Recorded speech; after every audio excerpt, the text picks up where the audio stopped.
Hello. This is Outlaw Window Cleaner Radio number 28 or something, 29, some shit like that. I'm here with Richie Blue and Mark Tanner because they want to make their love affair public.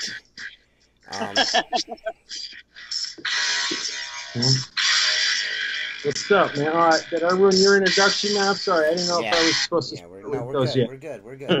We're good. So what's up, guys? What's up? You need to open this off with Bon Jovi, man. No, Bon Jovi didn't show up, man. I mean, Thin Lizzy. Come on, man. You can't go wrong with them guys, you know. So whatever. Forget about it. Bring it back to OG. Yeah. So, worked all day cleaning windows. That's what I did. Mark? I was supposed to not work that much, but I ended up working. I just got home. I'm still dressed. Mark? What? Can you hear me? Are you happy that Richie's on? Yeah, I am. I've been wanting to speak with Richie on camera for a while. I know. Yeah, I called Richie, just so you know, I probably texted and messaged TJ 1,143 times today to get you on, and then you called me, so I was very excited. Right. Very excited. Because I wanted to find out about this scraper that TJ turned me on to. Look at, I got it today. I mean, I ordered this thing. When did I order this, Gary? Yesterday? Yesterday or the day before. I got it. Boom. Just like that. I like those. I like those Triumph scrapers. They're just solid. I think the Triumph scraper and the stainless steel blades is like the best you can do. You know, Richie and I were talking about that today. Have they improved that one with the automatic, not automatic, but the retractable cover? Because, dude, you scrape any tint or any big tape and it gets hung up in there, that thing's a nightmare. Yeah. Well, I got a different scraper for that kind of shit, though. Yeah. I've got a removable guard one for that, but I use the retractable blade one on houses that got candle mold spore on, which I see like a lot of that. I get a lot of candle mold spore on the glass because a lot of people use fucking mulch here. You know what I mean? So the shit's everywhere, and it's tough as shit to get off the glass. Those little tiny brown specks. You know what I'm talking about, Mark? Yeah, we get those.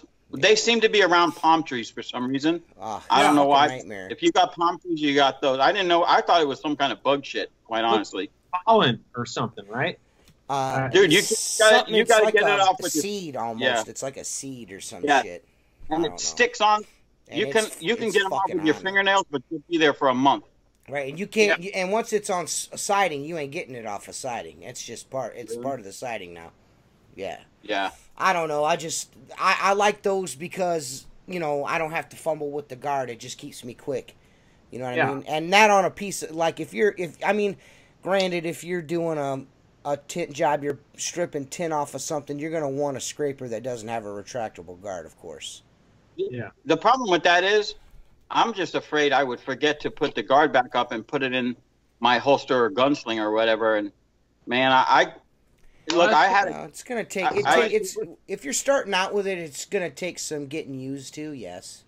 Yeah. I lose the caps all the time. See, that's my thing. When I first started, the first scraper I got was that one, is the Z40. Yeah. And I recently bought one of those Unger Ninja scrapers that have the head that pivots at like 30 degrees. Yeah. I got one of those, and I'm always worried about losing that guard. You know what I mean? Always, I drop it. I gotta go pick it back. I've actually nicked myself a couple of times with that Unger one. I've never caught myself with a Triumph scraper, so I don't know. I like the idea of it because I'm not doing heavy duty scraping with it. I'm just doing little nicks and Scotch tape and crap. Right. Now and it's perfect for that. It's perfect for that. Go back in the back. Yeah. Mark's all mad at us now because we like fucking scrapers with retractable fucking blade guards and shit. Captain never scratched the glass over there is mad at us. That Zorbo scraper is actually a pretty good scraper.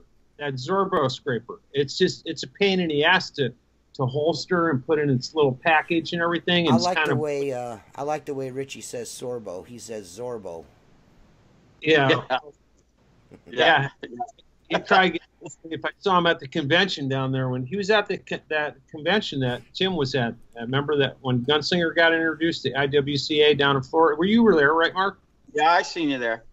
Yeah, but that's the funny thing is fucking Tim is down there and Mark Tanner standing right fucking next to him. Doesn't even introduce himself anyways.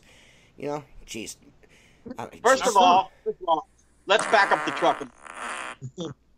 Excuse me. Let's back up the truck a minute, okay? All right. I didn't even know. I barely knew you. I barely knew who Tim was. I stood next to him, and I'm like, I kind of want to be more politically correct with people I don't know because I got a big fucking mouth. Yeah. And Tim and I are both watching the speed competition, and I kind of look at him, and I go, I think these guys are in the wrong fucking convention here because not one of them knows how to clean a fucking window. And he starts laughing, and we shot the shit for a few minutes, and it wasn't until I started getting into the outlaw window cleaner group and I seen some of those videos that he had on his channel. I'm like, I stood next to that motherfucker, man. I wanted to hang with him. Yeah. He was like a lot of fun. Yeah. You know? He is. But yeah. Right now yeah. he's a fucking wet blanket, and he doesn't get on podcasts with me. Captain Wet Blanket. That's what I call him now. Yeah. He just had his tooth removed from his head, so he's all jacked. I'm all jacked up on pain pills, bro. From what I understand, that tooth's been bothering him for a while. He actually had an infection set in his jaw. I actually almost lost a friend in high school to a tooth infection. He almost fucking died from that, believe it or not. Really? From a tooth infection, yes. Yeah, Almost fucking died, man. From a tooth infection. You up, man. Yeah. What's wrong with the grill, dude? Well, I went to the dentist today. I took they called me, and they're like, this is 2 weeks ago. They're like, we need to move your appointment up an hour. Is that okay? And I'm like, well, I guess I'll just go in and do my normal routine, and I'll cancel the rest of my day, and I'll just come in early. So I go there early like they suggested to get my teeth cleaned. And I get there, and I waited, I'm not shitting you, 15 minutes past the original appointment date time. So I got up. I walked up to the receptionist, and I'm like, hey, man, I'm just going to go. And she's like, why? And I was like, well, you guys called me and had me reschedule my appointment an hour earlier. I get here, and I've been here an hour and 15 minutes, and I still ain't for a fucking teeth cleaning. Yeah. And she's like, well, she's back. She's on lunch. She's just getting... I was like, so wait a minute. You had me come here and wait for her while she's fucking eating lunch? And she's like, yeah. I was like, listen, man. She's like, well, we'll have to charge you $50. I was like, I'm not giving you shit. No. She's like, hell no. She's like, I'm not. You're not. I was like, you aren't. I was like, here's my appointment card. What does that say? She says 12:30. I said, what time was I here? She's like, 11:15 is what the sign-in sheet says. I said, there you go. So who's the asshole here? I'm not giving you $50 for walking out of here. Whatever, have you ever washed? Let me ask you a question. What? Have you ever washed windows for a dentist? Yes, I have. Yes. But it's very rare. Dentists, attorneys, and chiropractors, or most doctors, do not like to pay for window cleaning. Dude. That's what I know. Dude, there's a guy, he's like a dentist. He's like, hey, man, will you come and power wash and seal my driveway? You did my neighbor's. It looks beautiful. I'm like, well, it's October. It's starting to get chilly at night, and the sealer's going to fucking suck if I put it on. And it needs to be hot out when I do this, for it to look the best. Yeah. And he's like, okay. So I give him, he's like, just send me the estimate in the spring to remind me. So I send him fucking an email, send him an estimate, and dude's like, he's like, what's this for? I was like, for cleaning and sealing the driveway. He's like, oh, I thought it was for replacing the driveway. I was like, what do you mean? He goes, that's pretty expensive, don't you think? I was like, the material just to seal your driveway is $500. Yeah. I need 15 gallons of sealer to seal this. And this fucking driveway is 2 car lengths are two cars wide and like fucking, I don't know. Let me see how many coils of pressure washer. 350 feet, and that's to the big square pad in front of the fucking garage. You know what I mean? So this is a big old square. It's a big ass driveway.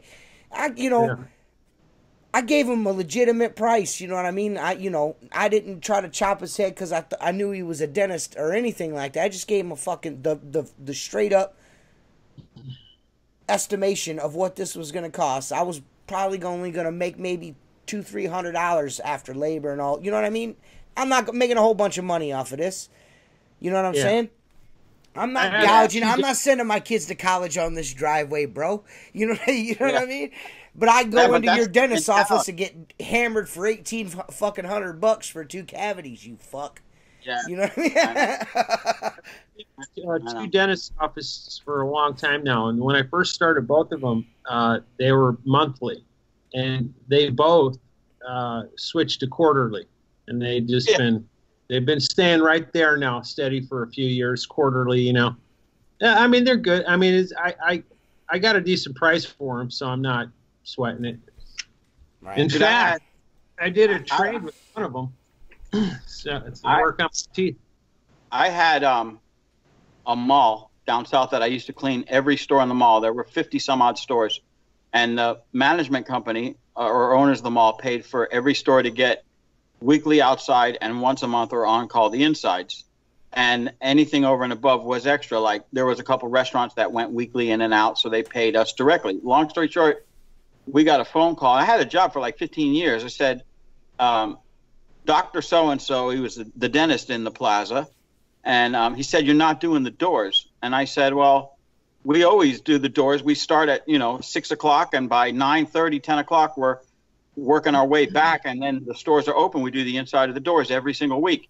They said they only do the inside of the doors. So I said, let me find out what's going on. Well, it turns out he was sharing a dumpster, a garbage dumpster, with 3 or 4 of the other stores next to him because they all split them up. And he was throwing the biohazard material in the dumpster, okay, which is illegal.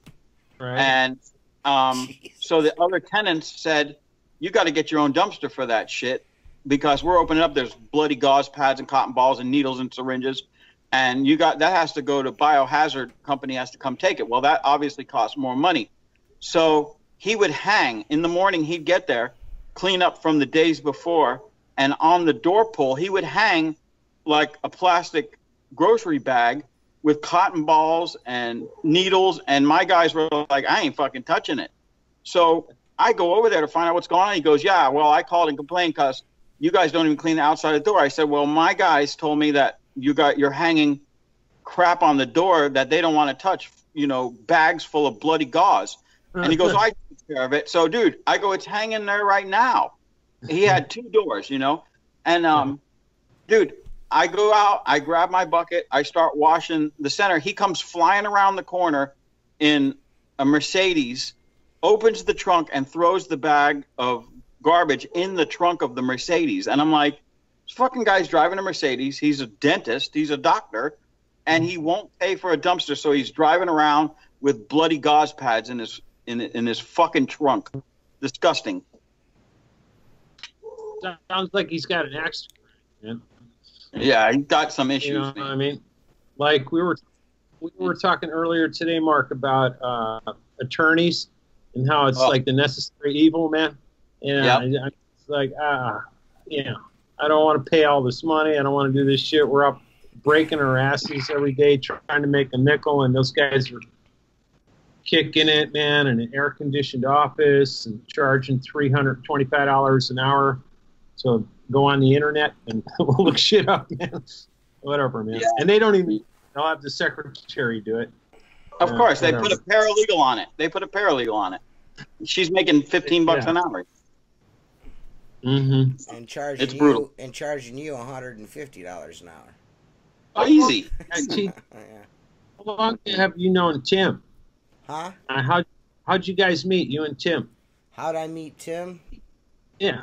I met Tim through Joshua.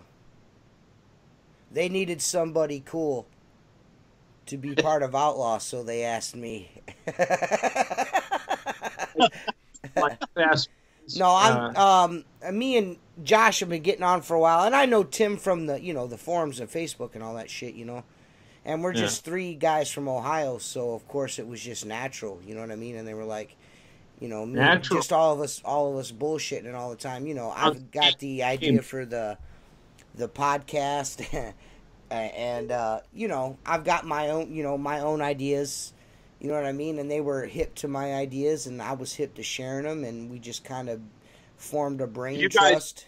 And right now, I'm the hood ornament on the car. Those guys are like, super busy. You guys live relatively. Yeah, we live kind of close. We live up, I'd say maybe I live like an hour, 30, 45 minutes from Tim, and maybe 45 minutes from Joshua. So yeah. We don't really, we're not competitors, because if we were competitors, I probably wouldn't like either one of them. So, no, I'm kidding. I got friends that are competitors. They call me with work all the time, right. For scratch removal. I do, yeah. Like that Paris Bardot guy, he's kind of close to me. He's sent me work, you know what I mean? Tried to hook me up with a job and stuff like that over here that he couldn't get to. So I get when approach me a lot, hey man, I got this stuff I want to get rid of. You want to, and so when they open up with that statement, I'm just like, okay, they got stuff they want to get rid of, which means either A, they're not making enough money on it, or B, it's a pain in the ass job, or C, both. You know what I mean? Well, that seems to be what the issue is, because the guy actually owns a condo in this building in my town that nobody wants to do. Like, none of the local guys want to do it. I've still every time I asked, can I come in and look at it, I get the runaround about it. I've taken about, I don't know, like 6 or 7 calls from the building. I don't know, they could be like 2 or 3 different people, you know what I mean? Or it could be 6 or 7 different people. I'm not really sure. But either way, they won't, no one's really receptive to me going down there and having a look. I'm assuming it's just a kind of a spot where people that got money go and retreat to when they're not working. So, you know what I mean? But apparently there's a really high set of windows on the inside that nobody can get to. But they haven't had me there, so if I was there, they would already be cleaned, and I'd have the money in the bank account, you know what I mean? Because they're, you know what I'm saying? Some window cleaners, they're just like, oh, man, I ain't fucking with it. Man, I'll take your money. You know what I mean? Hey, if you're willing to pay what it takes to do it, I'll fucking do it, you know what I mean? Shit, that's the way I look at everything, you know what I mean? There are jobs that I don't like doing, of course. There's a lot of shit people don't like to do, like storm window jobs. You call me for an estimate on storm windows, I'm busting your ass on that. And if you pay it, good for me. And people are like, some people are like, man, that's a lot of money. I don't care. I don't like dicking with storm windows, man. There's nothing worse than storm windows. That shit sucks. Yeah, anything you got to take apart to clean, and I've never done storm windows. Anything you got to disassemble. I did a house one time on the island that had, you might have seen this. It was an old house, and it had copper screens, and they had an alarm system woven through the screen. So you had to, and the screens were on the inside of the house. So you had to, and they had valances and stuff in front of the windows. So you had to literally unplug the screen, take a Phillips head screwdriver, loosen 4 little clips, lay all these little stops towards the frame, and then somehow get the screen out, and then put it back. And then before you left the house, they would check the alarm to make sure it still worked. So they called me back. They call like every year around, November, December. And I'm like, listen, I'd be happy to do the house, but I'll do the inside of your sliders. I'm not taking the screens down. And she goes, oh, no, you're concerned about the alarm system again. And I'm like, yes, Mrs. Newsbound. You're right there, TJ. Yeah, I'm fine. I have to do a courtesy wipe. And she's like, no, we had all the screens removed, and the alarm system has been updated. So, and then at that point you do it. But man, you could spend more time taking screens off and on and plugging them in to make sure that the sensors are working, then it was worth, you know? That's our buddy James. You can't see what. Can you not see what it says? You can't see what it says. Oh, there it is, kind of. Eat a dick. Eat a dick. It says, "What a fucking tool, eat a dick." Huh? Where'd you get that, buddy? I don't know. Some random dude sent that to me. Oh, cool, man. Someone's like very crafty. Yeah, somebody's into arts and crafts. Well, I think the thing that trips me out is on job. Go ahead, buddy.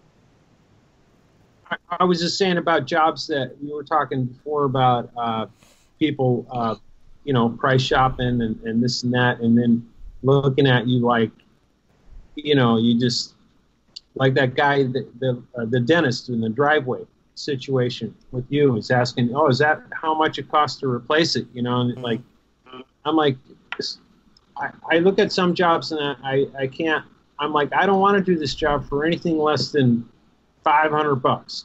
It's not even worth it, and I don't even want to do it for $500, you know, or whatever. Yeah. You know what I mean?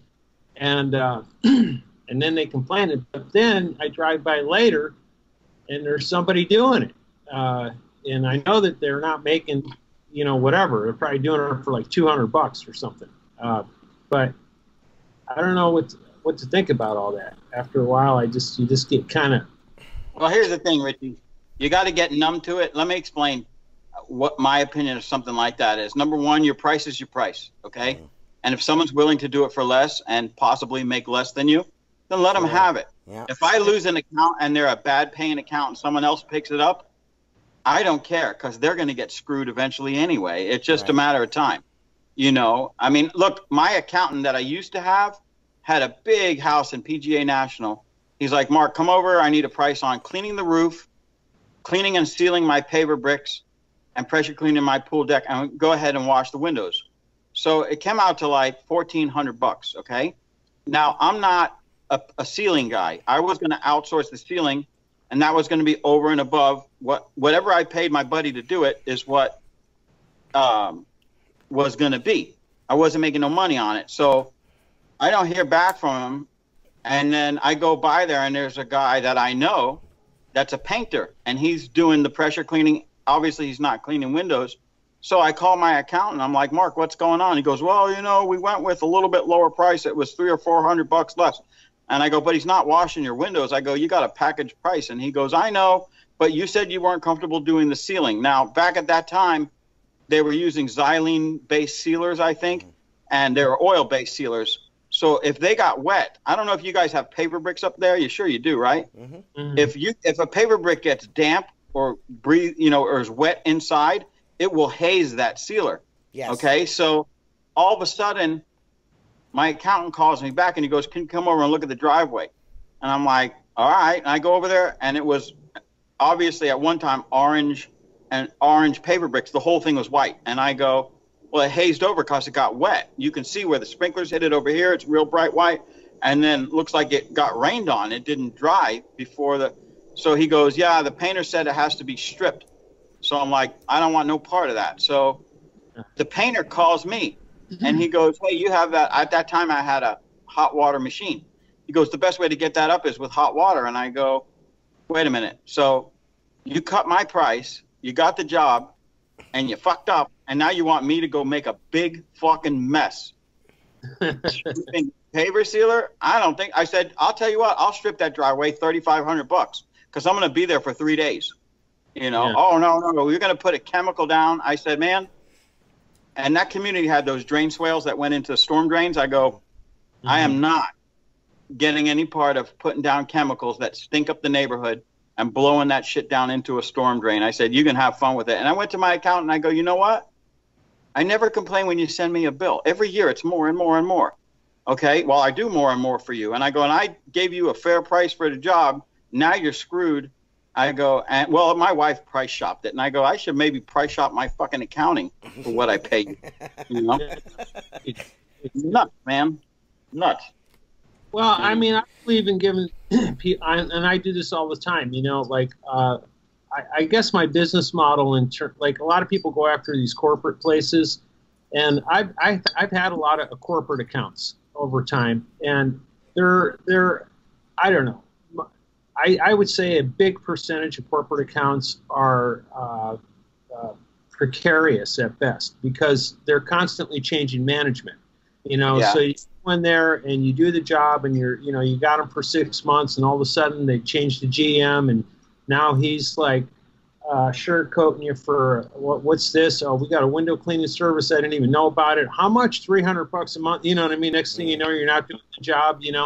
And I look at all these. I'll tell you the places that are the best, and I don't know. Maybe guys don't like going after them, but these little mom and pop places the $20 storefronts. Boom, blue chip stock, man. I've had some of these people I've had for years, man, and they're relentless. You know what I mean? I'll go in and bump them up $5 every now and again or whatever, and they're cool with it. And very rare, no fallout. If they retire or they go out of business or lose a lease or something like that, but they never fire me because they don't want me doing the service anymore. But what these other places, it's just fucking unbelievable, man. Well, so it depends. I mean, I have my handful of mom and pops. I've got more corporate jobs than anything. For me, as I've said before, anything over $100 is contracted. So I mean, you got a stronger leg to stand on, and they come and go. But like I had we have a burger place here called. I ride the wave, when it comes in, I ride the wave, but I don't count on it because I go, you know what, this thing's not going to be here next month. Maybe. Yeah. You know what I mean? Yeah, I have a job. I was telling TJ. What were you saying? Go ahead. I said I had a job called Habit Burger. I don't know if they have them out by you. No. And I was getting $75 a cleaning, 2 cleanings a month, and for years, no problem. I'm washing the job, and I see this woman inside watching me, and she's watching me. And I walk inside. I do the inside. She doesn't say a word. I put my bucket in my truck, and she comes walking out, and she says, "Who hired you?" I said, "The district manager." And she says, "What's his name?" And I told her. And she goes, "Well, he's not the district manager anymore. I am." And I go, "Okay, well, it's nice to meet you." She goes, "Well, we didn't know we had a window cleaner, so I already hired someone. How much do you charge?" And I go, "What?" I go, "I've been here every other Friday for 3 years." And she goes, I go, "You think the windows are staying this clean because you're doing them? Let's be real." Right. I know at this point I'm going to lose it, okay? Right. So I got to be. So I go, "Well, let me ask you a question, ma'am. You watched me from me taking the bucket out of the truck to doing the job on the outside and then knocking on the door, and then they let me in from the back." I go, "Why didn't you walk out immediately and go, 'Who hired you and why are you here?'" I said, "This is the second cleaning for the month, so it's $150 plus tax." And she goes, "I'll tell you what, let me look into what the other guy's charging, and then I'll compare it to your price." And I go, "Listen," I go, "my price is $75 a cleaning." I said, "And if you want to change, I'm fine with that. Just let me know. Here's my card. Here's the email address." Dude, within 2 minutes, my wife's on the phone calling me because she was in the office. "What happened with the Habit Burger?" I started laughing. I go, "We got fired that quick?" And she goes, "Yeah." I said, "You send them a bill for the 2 month for the 2 cleanings, and be done with it." And I had to pull teeth to get those payments, but they paid, and it happens. And that's the other thing is the payments, man. I was telling TJ last month, I had this one big restaurant downtown, corporate gig, and I have to send the invoices in to Florida, and you have to have a vendor number and all this fucking crap, the drill. And man, I just had a hell of a time getting my money out of these guys every month. And then finally, after a year, I finally got paid and everything. But I spent more time doing emails and talking to managers and doing you know what I mean? And I forget about the shit because I got like hundreds of clients in my database, not hundreds, but I got enough, like, fuck, man, it's hard enough. You know what I mean? Yeah. It's like, when the guy said, "Well, we're going to discontinue service," I was like, thank God. You know what I mean? Even though it was like, I've gotten, I do like I got a fucking morning routine that I've been doing for the last year now, and I tell you, it worries me. I mean, that's going to be hard money to replace if something happens to that. You know what I'm saying? I might be I might be up shit creek. You know what I mean? Scrambling around looking for work because I've not so much put all my eggs in one basket, but you know, you get used to having that money. You know what I'm saying? You get used to that. Yeah, you know but I mean? you That know would what? suck. Look, What? my dad used to tell me, "You go get these big jobs, and man, it sucks when you lose it." And I go, "Yeah, but it's great when they're paying." Yeah. You know, Yeah. And I mean, I'm I'm not having it. I mean, they pay me on time. They're, you know, anytime. I mean, I frequently talk to, you know, the general manager of all of these restaurants. You know what I mean? So I do all their pressure washing and shit like that, and all their cleanings for, you know, inspections and all that stuff. So I have regular contact with her. It seems stable enough. You know what I mean? But you never know. You know what I mean? You never know. Well, All I can do is I mean, because I've been out there in 3 of the coldest days we've had in probably a long time, maybe 3 or 4 years, super cold, doing construction cleanups, and you know, I guess I try and do a little extra to try to keep the job. You know what I mean? Be dependable, be there when they need me. You know what I mean? To try to put a little more icing on the cake. You know what I mean, for them.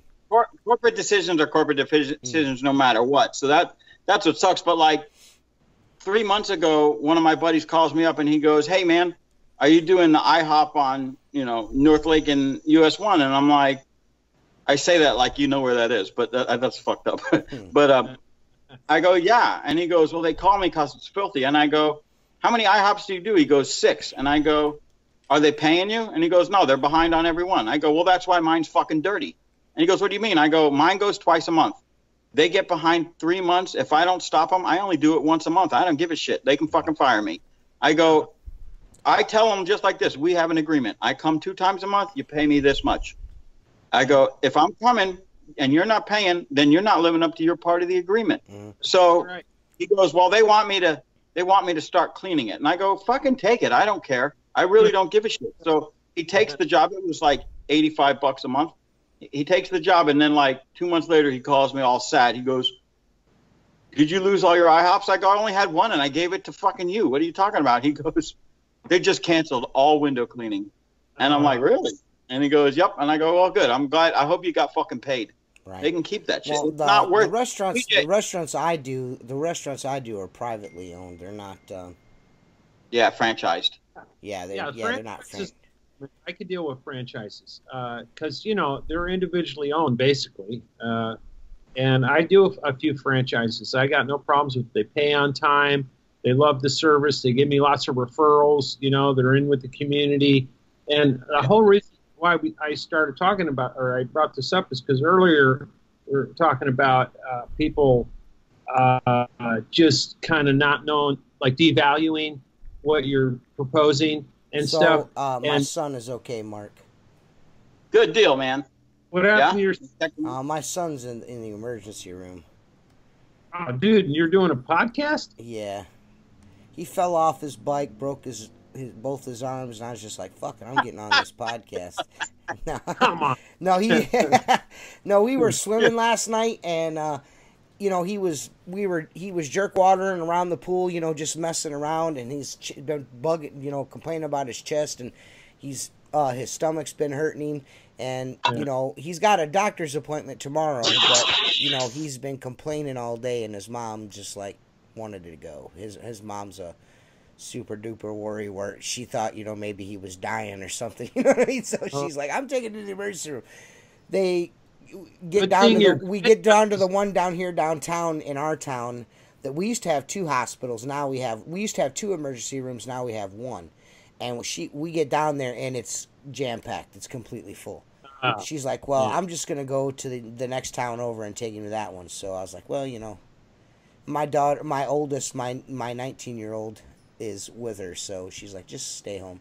Because I'll be honest with you, dudes, I'm going through some really difficult back issues right now. My fucking back is fucked up real bad, dude. I don't know why you hunched over like Quasimodo right now, dude. It's super hard for me to sit up straight. I don't know what I did. What it is my back is broke from carrying Outlaw Window Cleaner on YouTube this whole time. I pulled my back out. No, I'm kidding. I don't know what I did. All right, you guys want to know? I'll tell you. So, I don't know. I was getting into the truck this weekend, and I don't know, when I got up into the truck, I reached over to grab something out from behind the seat, and ever since then, it crippled me, man. You know what I'm talking about? Like the phantom, you hurt your back, like grabbing the pizza rolls out of the microwave oven. You know what I mean? You know what I'm talking about? You're like, oh, God, you know? No, you know what that is, dude? Most likely I'm right, because I've had back issues. Uh-huh. It's probably, like, I used to get it about once a year, but now I go to chiropractor about every 6 weeks because it works for me. And I could be standing in my shop and all of a sudden I'd feel a twinge in my lower back, and I know within the next 20 minutes I'm not going to be able to straighten up for 3 days, and it's a pinched nerve. So as soon as I feel that twinge, I go to chiropractor 3 or 4 days in a row, and he gets it worked out. But dude, sometimes it would take 10-15 days to go away, and it's just getting older, dude. I mean, one time I literally I slid my bucket from the bed of the truck onto the tailgate, and it twinged. And I'm like, so there's no movement that I can avoid to stop this from happening. Right. You know what I'm saying? The bucket did it, just like you reached for whatever in the passenger seat, you know? See, dude, listen, man, I've got this superstition with chiropractors because of my grandfather. I've never been to one. Because my grandfather's like, you go to that goddamn witch doctor, you're going to have to go there twice a month the rest of your life. I'll tell you. That son of a bitch is going to do something to you. He's going to get that $50 a month for you forever. Well, listen.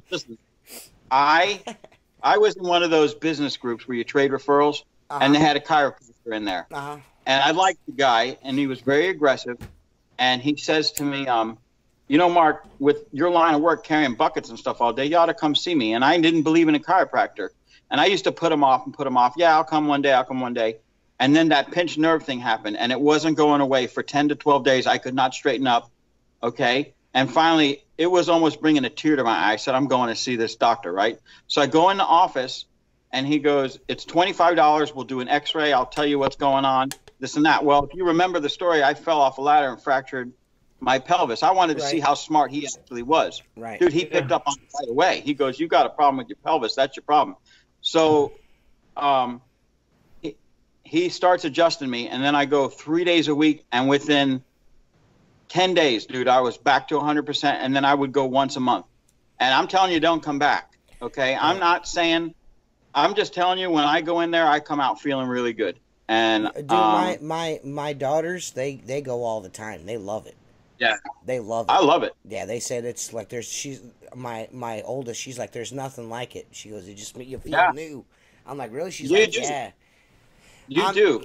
I don't want that motherfucker grabbing my neck and like, what happens if he accidentally breaks my neck or something? You know what I mean? Don't be touching on me like that. They know what they're doing. Dude, because I've been dealing with sciatica. Fuck yeah, I get sciatica real bad. There's stretches. Do some stretches. You know how to do. I got some stretches for you. No, not on that. I'm telling you. Sit there and motherfucker. That's why, dude. That's why you can't blast. That's why you can't blast ass like me. Your whole fucking is out of alignment. Yeah. So it's your grandfather, man, his voice back there haunting you, calling him a witch doctor. Yeah, dude. That's yeah. Dude, my grandfather was super influential, man. Like, you know, I'm hanging on to a lot of shit.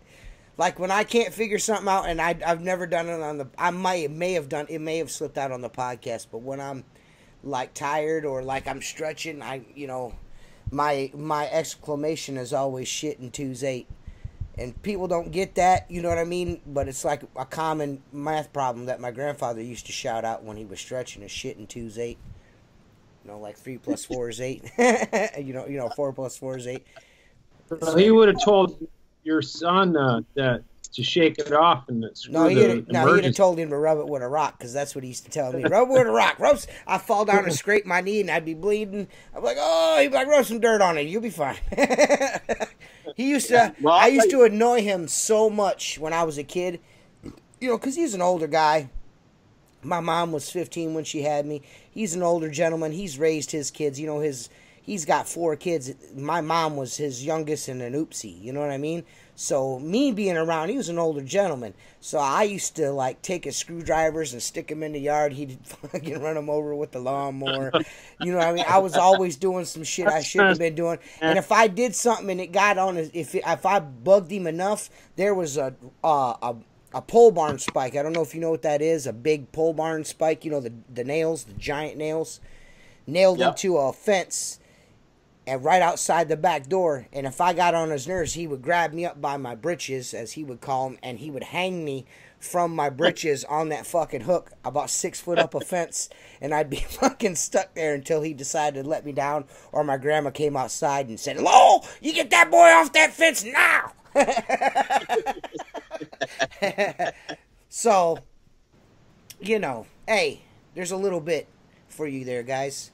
A little bit, man. You know what? I did something today, and after I did it, I posted that video of James Riley using that water-fed pole. Did anyone see that? Mark can only look; he can't comment. I'm in trouble right now. He's in jail. But it just, to me, when I see people using shitty equipment, I gotta say something about it. You know, I just have to. You know, just because of all the shit that I take for being a reach it guy, just the direct messages and private messages, some of these guys, and it's a lot of, there's a few dudes from England that are just like next level, but it's just like when I see the dude use a pole 2 stories in air and it's fucking waving around, flopping like a old rubber dildo. It's just like, come on, man, did you? And some dude was like, in the comments later on, he's like, "Oh, I'll stick with my zero pole. It's the same price as a mini." And I'm like, yeah, it's the same price as a mini. And a mini is 10 times as rigid as that fucking... I didn't say that, but I'm thinking to myself, it's just like, God, I mean, you guys don't even know what you're saying. You know what I mean? It's just like dumb. Some people are just dumb, is what I'm getting at. And I feel bad when I point it out when people are dumb. So I apologize for pointing it out. Fuck Gilbert. There's Gilbert. Gilbert! Listen, TJ, what am I listening you got to? to pick your battles. Look, you got to pick your battles. If I got upset every time someone made a stupid-ass comment about something I did, right? You know, well, I seen that post, that guy. Hey, listen, man. Goes, no, listen. You don't know this, but there's a guy that posted pictures of him drilling out channels. Like you said on the podcast. Oh, okay, you saw it? Well, you weren't able to comment, but... No. And he's like, that doesn't, you know, and this dude is like completely off on the whole reason why the holes are drilled in the squeegee to begin with. You know what I mean? He's just completely oblivious as to why it's being done. You know what I mean? First of all, they don't do shit. They don't do shit.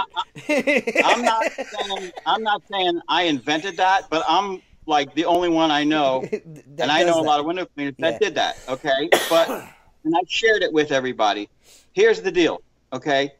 If it's like pouring gas out of a gas can without opening the vent cap, right? Okay, you know how slow it is? If you drill out that squeegee, it's going to drain down faster, especially the way you pull CJ to the side like I do. Yeah. Dude, that water comes running out of there. So what does that mean? No water in the channel, no chance for a mistake. But the guy's like, "Oh, I don't know why people drill their channels out. That doesn't work." And I'm like you see this every day?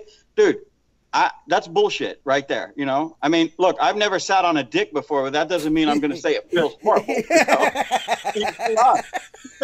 I might have to try that sometime. Fucking idiot. I'm an idiot. I'll fucking punch him in the neck. Yeah. Da, da, da, da. He seems like a pretty nice guy, though. Look, I'm sure he is. You know, I'm just he seems like a pretty decent dude, but, you know, it was just like, come on, bro. You know what I mean? You're not, if you, clearly he doesn't listen to the podcast, so, you know, whatever, John. Well, not only that. Whatever, look, John, TJ, you don't even listen to the podcast, John. Listen, John, nobody putting a gun to your head and say, drill your squeegees. If you want to do it, do it. If you want to do it on an old channel that you don't use all the time, what's the worst that can happen? You don't use it anyway. Big deal. Yeah. You know? Try it out. At least know why it's being done in the. It's to eliminate extra water coming out of the end of the blade, so you don't get no whoop-de-whoops at the end of your pulls. Yeah. But I mean, for all we know, he could have a channel cut for every size window that's ever been made. So I don't know. What I'm saying is, you know, don't knock it till you try it, man. You know what I mean? Just like sitting on a dick. You might like it. I mean, I didn't. I tried it out. It sucked. It hurt. I couldn't even get it all the way in.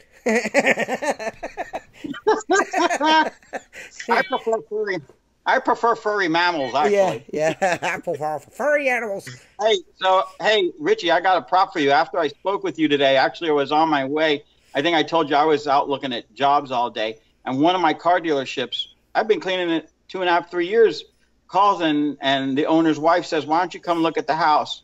And I'm like, absolutely, we'll take care of you. And she's like, I don't want it for free. I said, no, it's not going to be for free, but, you pay us very well at your dealership. We'll give you a really fair price. And it was a smaller house on the water, right directly on the ocean. And I get out of my truck, and she's like, yeah. I go, is somebody home? Because I want to walk around. Should I knock on the door? She's like, nobody's there. Do what you got to do. I said, do you mind if I take some pictures so I can refer back later? And she's like, take whatever you want, and just send me a proposal, and we'll try to make it happen. Long story short, I get there. I walk around the house, and I'm like, there's very few windows in this house. And that's when I knew I was hooked, because I said to myself, this is a gunslinger's worth of windows, meaning this. I don't have to take the bucket out of the truck. And I can do 25 windows without bringing my bucket. So I said, the price just went down, lady. Yeah. And I sent her email, and she's like, I think that's pretty cheap. And I go, well, here's the thing. I offered you that price at once a month, meaning, one time a month, probably the third or fourth week of the month, someone's going to drive by, pull into your house, wash the windows, leave you a ticket in the door, and the bill will be added to the car dealership. Is that cool with you? And she's like, are you sure you could do it for that? And I'm like, it's a half hour's work, ma'am. We're all good. And she says, okay, you're going to do a good job, right? I go, do you like the way the dealership looks? She's like, never looked better. I said, you're going to get the same thing at home, honey. Right. See, man, I tell you what, there's only a couple of places like my normal storefront work that I do that I have to do a double dip since I've got the gunslinger. That's no bullshit. Yeah. And I'm not replacing rubber as much as I used to. So, I mean, $100, man. It's $100, bro. That's so expensive. But I've already saved the money on rubbers already. Here, 16-ounce bottle of water with me, about this big. It's in my pouch, and I could do like 4 storefronts with that in my gunslinger. Well, I'll tell you what I tell you what I did the other day. I have 2 monthlies. Actually, one's monthly and one's quarterly, but they're a parking lot away from each other, and they're both decent size. So I put my bucket right in the middle, and I run the bigger one of the two. I did half and then went back, dipped my wand in the bucket, put in the gunslinger, did the other half, which last month I was dragging the bucket around. And then I looked across 2 parking lots to the next job, which is the quarterly one. And that one has small windows and large windows. So I use a 22 and an 18. So I said to myself, I don't think I'm going to have enough water to do all that. It's quarterly and it's going to be dirtier. But I said, let me give it a go. So I put my 18 mop and my 22 mop and my 18 and 22 squeegee in the gunslinger with a sponge in the bottom. And when I could really get very little water left out of the 22, I switched over to the 18. It was as if it was, it was totally full of water. I could have washed another 30 windows with it. I'm like, my buddy Gary that just bought one, I told you about him. He goes, I told him I did that. He goes, yeah, but that's heavy. I go, so is carrying a bucket, buddy. I'd rather carry that, Yeah. And it's not really when it's just distributed nice. I mean, if you try to load that down, like say you got 2 plastic bobs and you did the same setup and carrying the 2 buckets and the way they're swinging around and everything, and it just feels like you're carrying a sandbag, Yeah. I've got a question for you, Richie. What's going on with Perry? Is Perry okay? Perry's kind of like visiting friends, man. I called him the other day. Has anyone noticed how, like Perry's inconspicuous absence? He just every once in a while, Perry just shuts everything down. You don't hear shit from him, and then all of a sudden he comes out of nowhere again. Yeah, no, that's what he's doing. He went down in New Zealand. Yeah, that's what he's doing. I talked to him a few times over the last week. He's down in New Zealand visiting friends, and he's with this one lady from staying with this one lady from Liverpool. And you got to watch out for her, man. She's not to be trifled with, man. I talked to her on the video chat, man, and I was like, my God, man, this woman's like a battle axe and shit, dude. She's pretty cool, though. But no, he just said, yeah, sometimes you just got to pay attention to your friends, man. Awesome. Otherwise, you Perry's all the time. Yeah, Perry's a good dude, man. And you got everyone, and you got to, I'm like I think 10 days away from a reset. I'm going to take 2 or 3 days and just not do anything, and I'm going to go to Michigan and get shit-faced with my family. My aunt's having her birthday. Her birthday's in December, but she is so spoiled rotten. I love you, Aunt Jackie. She's so spoiled rotten that we're throwing her a birthday party in the middle of the summer.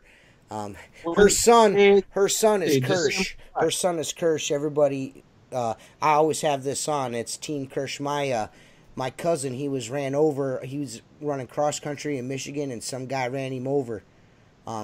Had a pretty promising kid, had very athletic, prime of his fucking life, and some guy ran him over during cross country practice. So now he had a traumatic brain injury, and we thought we were going to lose him. He's the reason why my son has 2 middle names.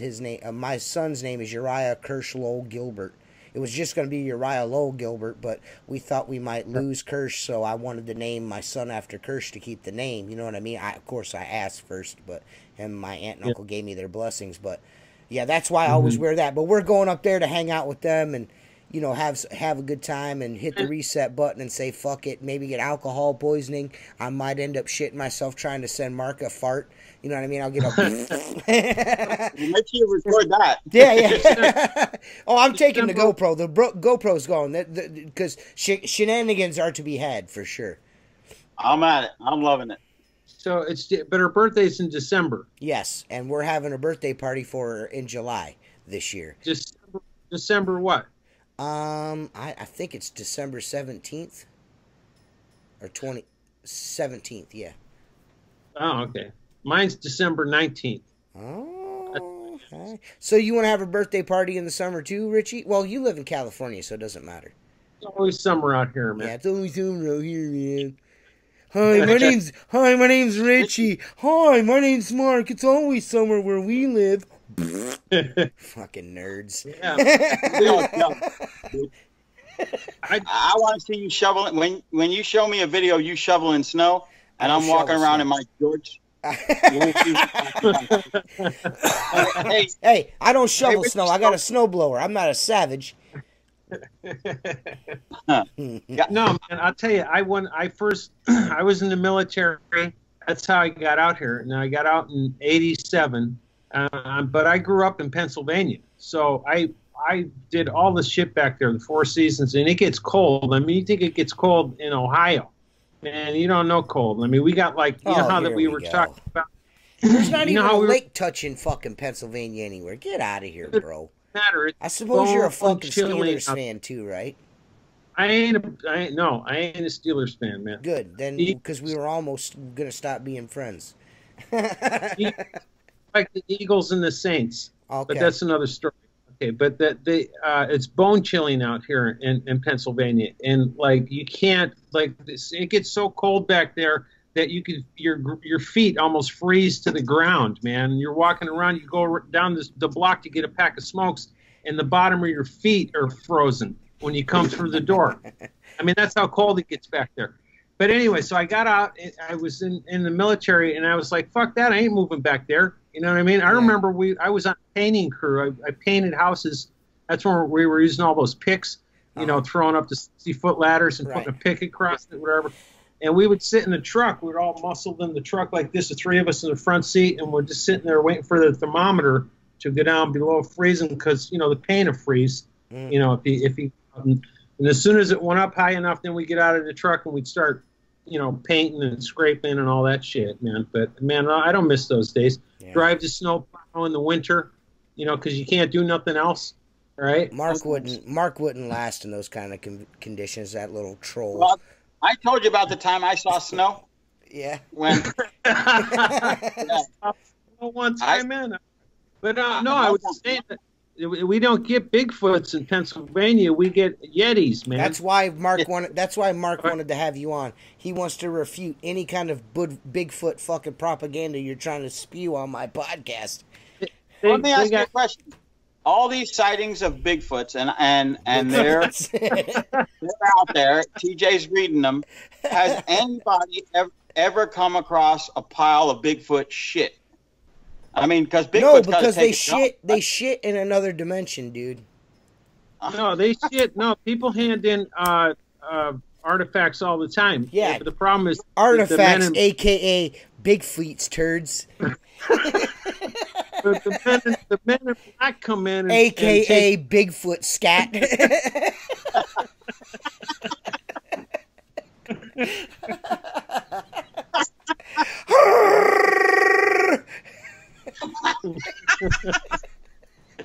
Oh God, I don't know, man. I mentioned the men in black.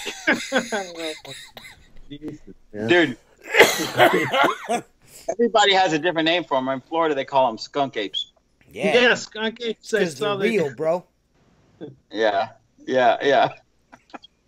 Oh man. Too funny, man. Whatever, man. So this podcast is over. It was fun while it lasted. Hey, Richie, did you physically go to China for this gunslinger operation?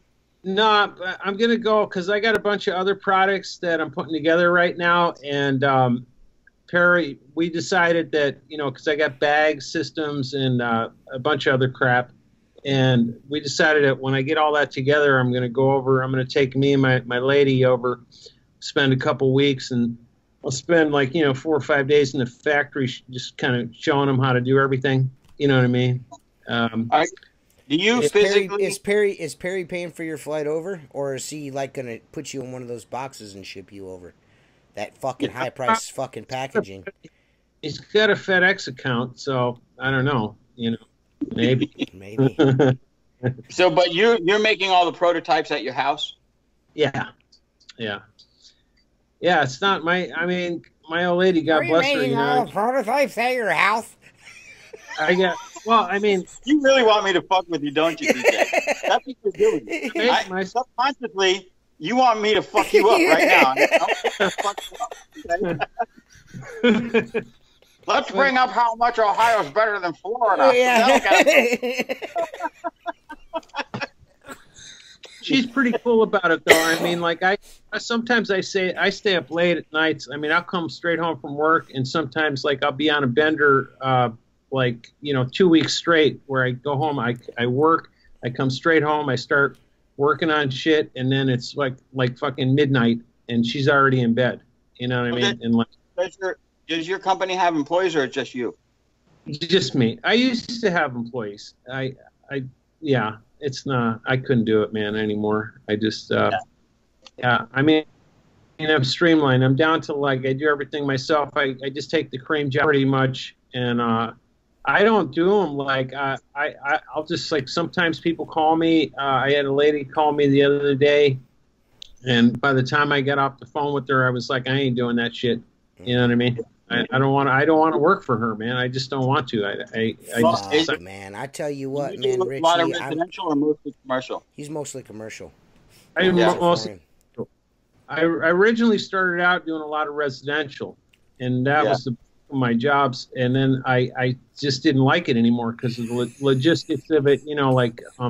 I didn't like the scheduling. You can only come out on the third Sunday after 3 p.m. on the full moon, and don't let the fucking cat out, and blah, blah, blah. I just got tired of it. And then you missed a spot, and it's always after it's on the third story behind the screen after you put the ladder away,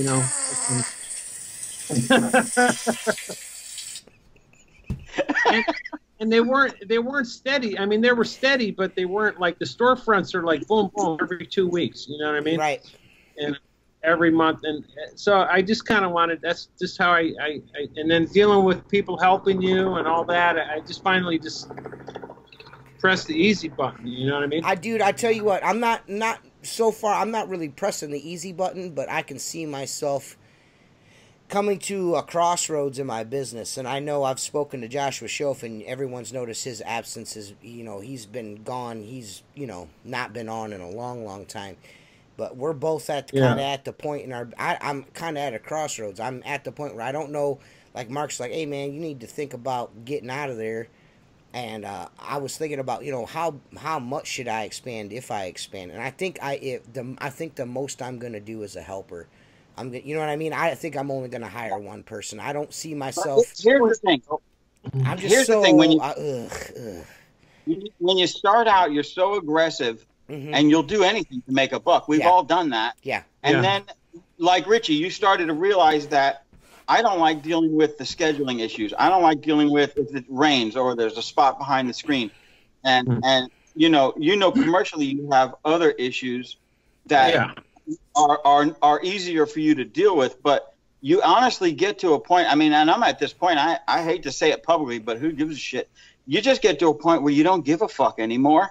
Yeah.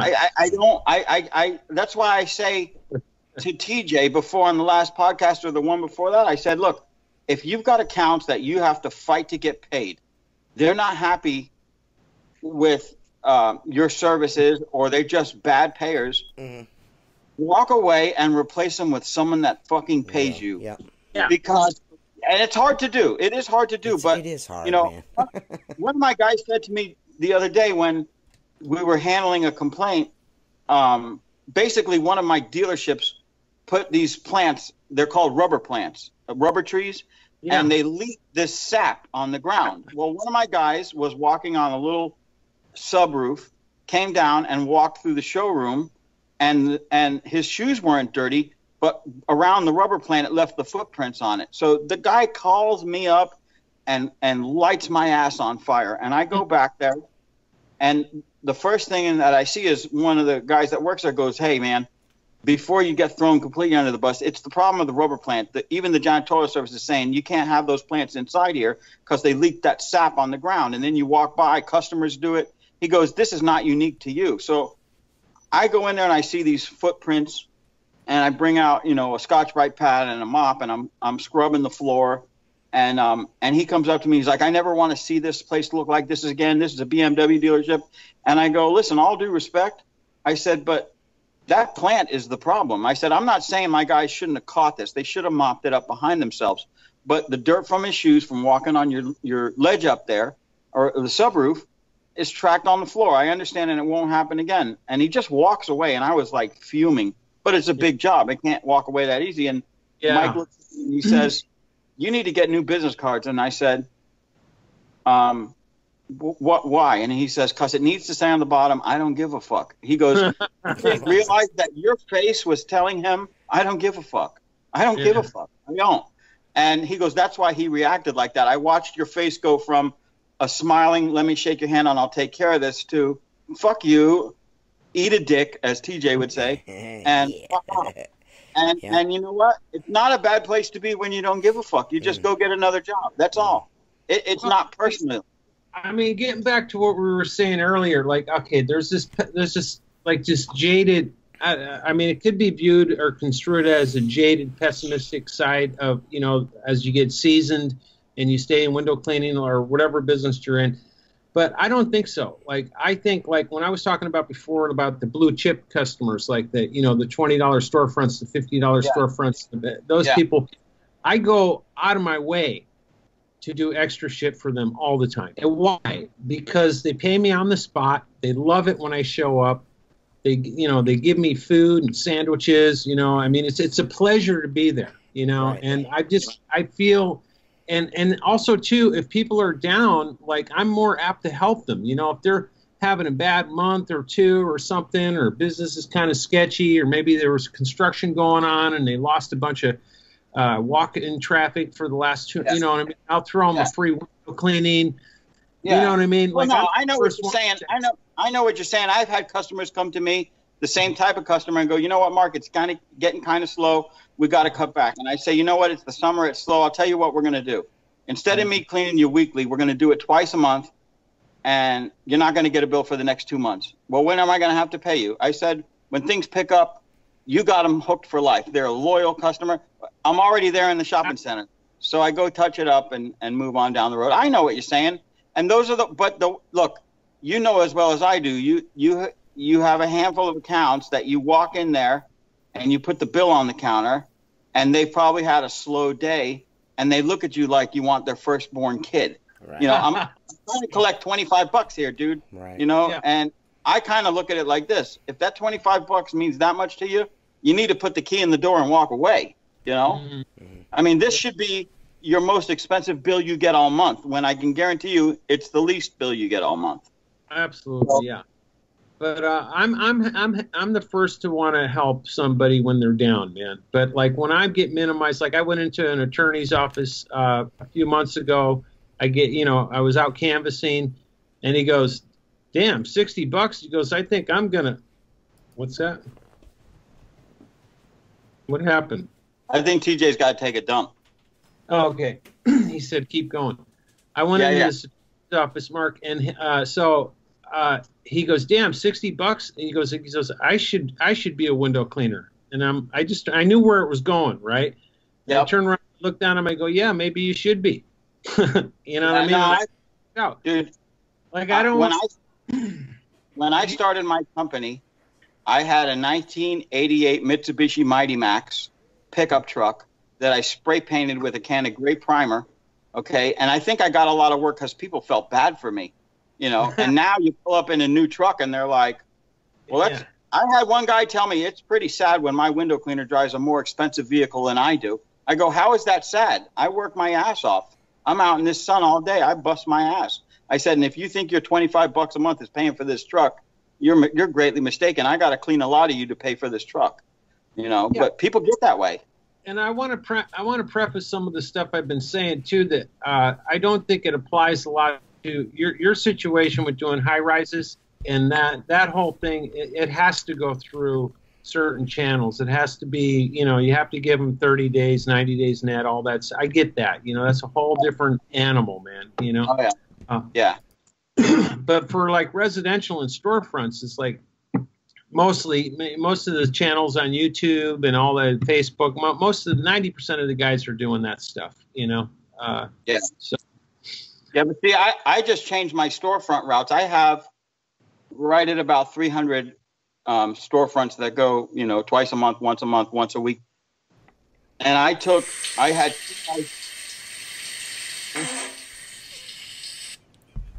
Doing that. In the shower. I had two guys doing them, and they were washing them, collecting them, soliciting them.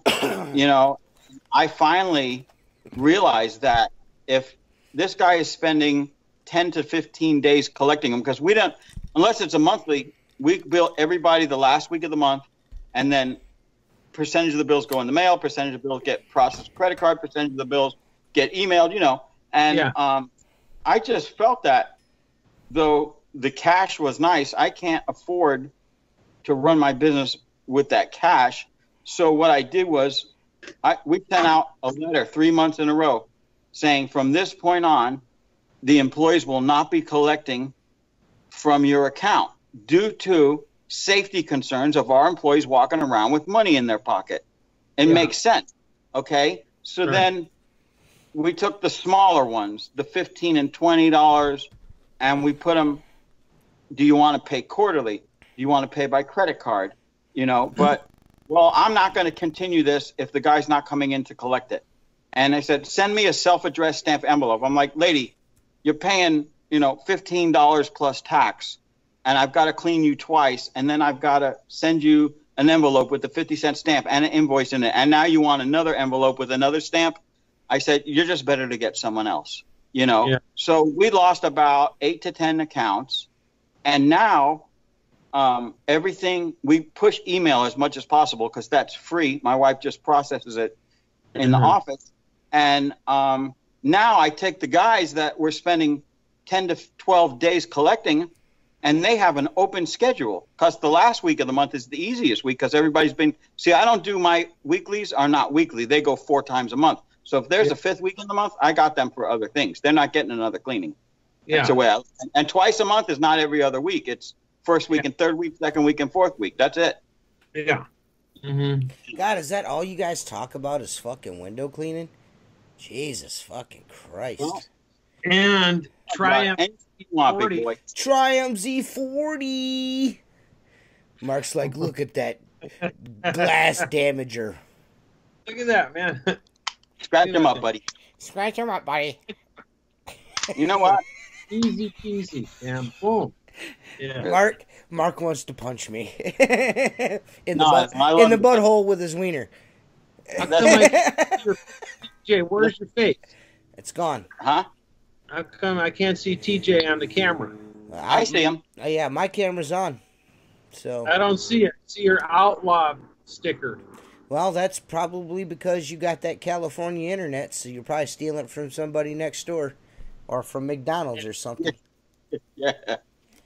Whatever, man. Yeah, so the window cleaning out here is, I was talking to TJ about it, the demographics, like I could live, anybody could make a good living just doing storefronts out here. If they got, half a hustle on them, they could do it and without ever having to touch a residential. Now, I know some places aren't like that, where it depends on where you live. Like some of these smaller villages, like over in the UK or different parts even this country, you got to mix it up or else you're going to die, man. You got to do both residential and storefronts. So now here in Florida, you can work 3 counties. It's hard to drive county to county doing storefronts. And storefronts are a great vehicle for someone such as yourself. In my experience, putting an employee in a truck and sending them to do storefronts, very hard to make a lot of money on them. Yeah. Because the overhead crushes it, but it's cash flow. But here too, we got strip mall after strip mall after strip mall, and some of the strip malls are half vacant, and they're building more strip malls. Keep building them. It's crazy, man. It's crazy. Yeah. We got a lot of nice little business districts out here that are not strip malls. They're just pocketed all over the county, all over the San Diego County, and it's nice. So you could just basically drop into all these business districts, and you're dealing with like individual owner operators a lot, and all the buildings are different, and it's just kind of nice. Do you have a lot of competition in storefronts out there? I suppose. There's, it depends on what you think competition is. The fish window cleaning, for example, they were out here and they kind of disappeared for about 3 years. The guy who was running the franchise out here just folded up. Somebody else bought it now, and I've been seeing fish window cleaning pamphlets and stuff. And I went into one place to clean, and he goes, "Hey, man, what's going on with this? This guy." Yeah, I charge him $40 to do the storefront, and he goes, "This guy came in here and said he'd do it for $30, and here's his brochure. What do you know about these guys?" And I said, "Well, that's a franchise, first of all, and they probably got some part-timer student doing your windows, and they'll do it for $30, but they're not going to do the same kind of job I'm going to do, and then after a while, you're going to lose them anyway. They're stop showing up." Right. You could tell them like this, I've had Fish solicit a couple accounts of mine, and he said a very similar thing. He's going to do it for $15 less a month, and I just want to say to him, if the $15 means that much, once again, put the key in the door and leave. But I go, okay, well, that's a franchise, and they clean windows, and some of them might be pretty good at it. I don't know. I said, but the reigning world record window washing speed champions is a Fish guy. That guy you watched at the IWCA, he was a Fish guy. He's a world champion speed dude, bro.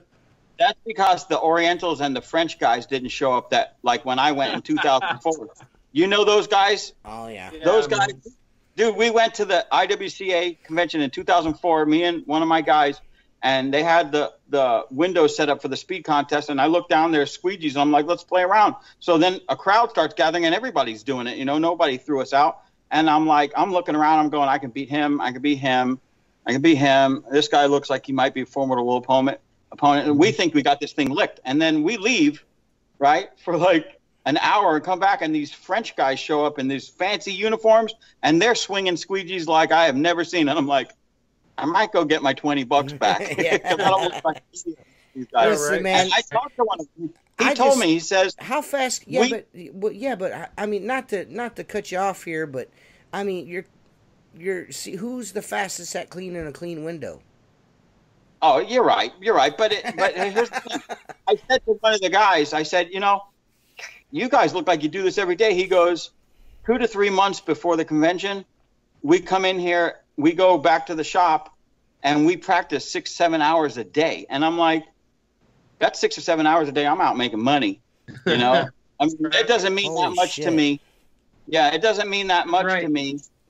But they were in the 8-9 second class. I mean, they were down there like lightning. Is the squeegee you have to squeegee and mop like standard? Like you have to use everyone has to use the same one. Yes, it's like an 8-inch squeegee and an 8-inch mop. 8 or 10. It's small, and everybody uses. When I went, it was Unger Ergotex, and I think there was a couple different brands, and you could choose, but basically everybody had the identical size squeegee. Yeah. Yeah, I don't know. You know, look, you know what you get for first price? Tickets to the convention next year. BFD, you know? Right. Yeah, so it's fun though. You know, it is fun. You know, so that IWCA is supposed to be out here in San Diego this next time coming up. I don't know when, like in the next year. I don't know, man. I just You know what else is fun? You know what else is fun? You know what else is in California? In Roseville, California, there's new indisputable proof that Bigfoot exists and has been spending most of his time in Northern California, actually. The footage was sent to a paranormal group by a photographer, videographer who specializes in aerial videography using a quadcopter. A quadcopter! They've got Hey, listen. A quadcopter is a drone that is lifted and propelled by 4 rotors. The photographer says that he was doing a pre-shoot to get some ideas about what they would shoot when the actual shoot day came. When he returned home and reviewed the footage, he noticed what appears to be a large man-like figure in one of the shots. He says he doesn't know if it was Bigfoot or a Sasquatch. It could have been a Bigfoot or a Sasquatch. He's not sure. But he was... Is there a difference? Yes. One has big feet and one has Sasquatches. But he was confused and sent it to the paranormal group for further analysis. The footage was taken to near Roseville, California. At the end of the video, the expert says he believes this could be Bigfoot or a man wearing black pants and a black hoodie. So what do you guys think? Do you guys think it was a Sasquatch or was it a guy in black pants and a black hoodie? I think it's much more plausible that it was Sasquatch. I mean, what would a guy with a black pair of pants and a black hoodie be doing in the forest? What? Don't Sasquatches eat Slim Jims? Did it have a Slim Jim in it? No. They eat fucking Jack Links. They eat beef jerky, bruh. Okay. I was just wondering. Snap it to a What are you doing over there, Ricky? You going to wash some windows for us? That's Macho Man Savage that eats the fucking Slim Jims, bro. Yeah, Slim Jims. Let's get into the Slim Jim. No, I was saying these things are good for wiping your head with, too, when you...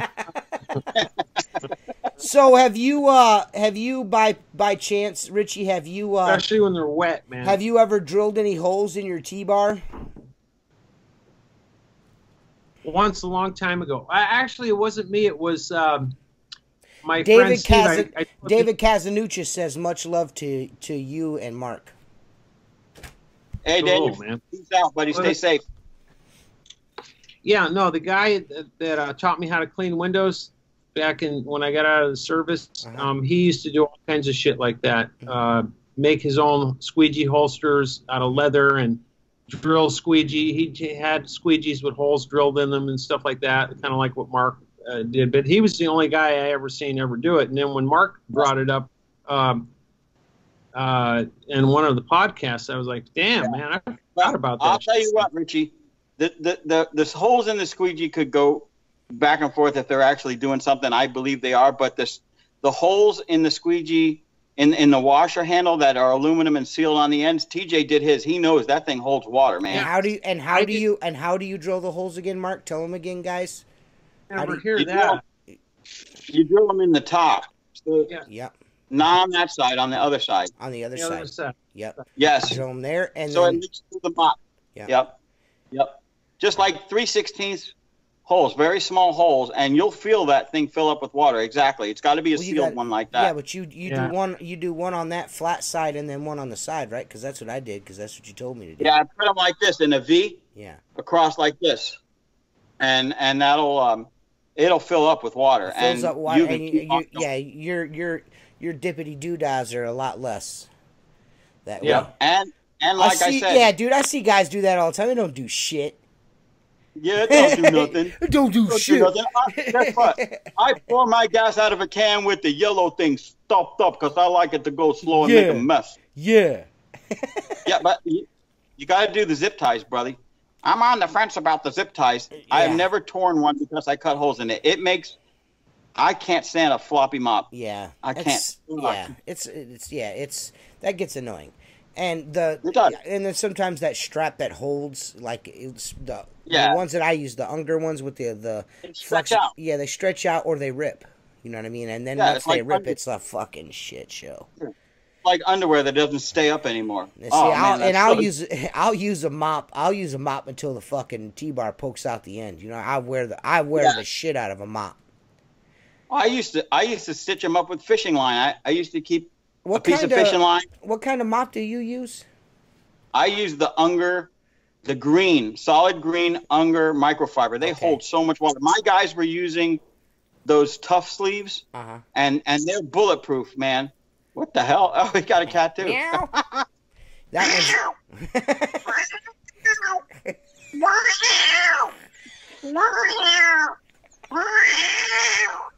that cat behind you on that fucking Jeep is like, what? Where's that cat at? It's looking. Yeah. I tell you, I use monsoons, man. I just like monsoons. I don't know why. I just do the green and white striped ones. My guys were using the tough sleeves. Now, see, here's the thing. You can get there's a white washer cover that's very low cut pile, and it doesn't hold a lot of water, but it's good for high rise because it's light. It doesn't hold a lot of water. And my guys were using that, and they'd tear them up, and I had bought, a bunch of the green microfibers that I like, and my guys like, I don't like that. And I'm like, once again, you don't like something you haven't tried. And I give it to them. I go, look, here's what we're going to do. Take it dry, put it on the mop, and dip it in a 5-gallon bucket of water and watch what happens. The bucket is half gone. I go, and it ain't dripping everywhere. And they're like, these things hold a lot of water. And I'm like, now they love them. So, it works for us. It doesn't spread a lot of bubbles. Mark, I missed part of that. So what you're saying is that all the guys they drill the holes in the mops now? No, my guys are pretty much they look at my stuff that's all altered and everything, and if they ask me to do it for them, I will. Sometimes they look at it with, well, does that really work? But I'll go use my mop and see how far you can go before you got to get more water. And they're like, what did you do? And I open up and he goes, well, that's heavy. Yeah, it's heavier. Of course it's heavier. You're carrying more water. But I'm not walking back to my bucket. That to me is worth something. How much heavier is it? Come on, man. Really. Honestly, I can't. It's only ounces heavier. I mean, it doesn't hold that much water. How much then, a 1-inch diameter tube that's 18 inches long hold, a couple ounces of water. Yeah, that's what I'm saying. I mean, you're talking about ounces here, man. And if it's going to save... It doesn't completely fill up. It only fills up to the level of the bucket, Now, if you guys use those little flat buckets that you guys like, it's going to fill up significantly because it's laying flat in the bottom of the bucket. Mm-hmm. But we use 5-gallon buckets. I don't use that pail stuff that y'all got. You can't fit anything but an 18. A 22 won't lay down in that, so I've never used one. I don't even use pails anymore. I use the gunslinger, and I use water bottles. And if I need a lot of water, I have those pump sprayers. Those 50-ounce pump sprayers. Yeah. And I just squirt, and those things just carry. You can do a lot with a thing of. Yeah, but you know what? The one thing that the downside to that is that your tools are never getting flushed out, so you're constantly adding water and adding water and adding water and dirt and more dirt and more dirt. And I like to put my mop in the bucket, turn it around, scrub it out. I make a habit out of. There's a few. I got it set up now. Well, I mean, I do storefronts, and a few of them are restaurants and things. And I have access to hoses, and so periodic, like halfway through the day, I'll take my mop and I'll just clean it out, and then start over again. I like to have a fresh mop too, but you can get a little done without dipping, is what I'm saying. You're right. What say you two, Jay? I wasn't even paying attention. He doesn't care. He doesn't even want to do talking to my wife. She's on her way home. Man, what do you want, man? I'm just wondering. What am I wondering? What do you want? What do you want to know so I can add to the conversation? We want to know how your kid is since he's on his way home from the ER. He's doing good. He's doing good. He got some antibiotics. Nice. He's got strep throat. Nice. Yeah. Nice. That's rough.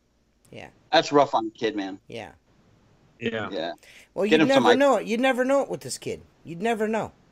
Before, yeah, I mean, he's like laying around. He's like, oh, he's on his mom. He's like, oh God, and then like, 2 seconds later, he's running around the house with the dog. You know what I mean? And then he goes back to the guy's like, oh, I feel like shit. And then 2 seconds later, he's running around. I want to go swimming. It's like, dude, are you sick or not? Oh, I don't feel good. I'm like, well, then you need to chill, bro.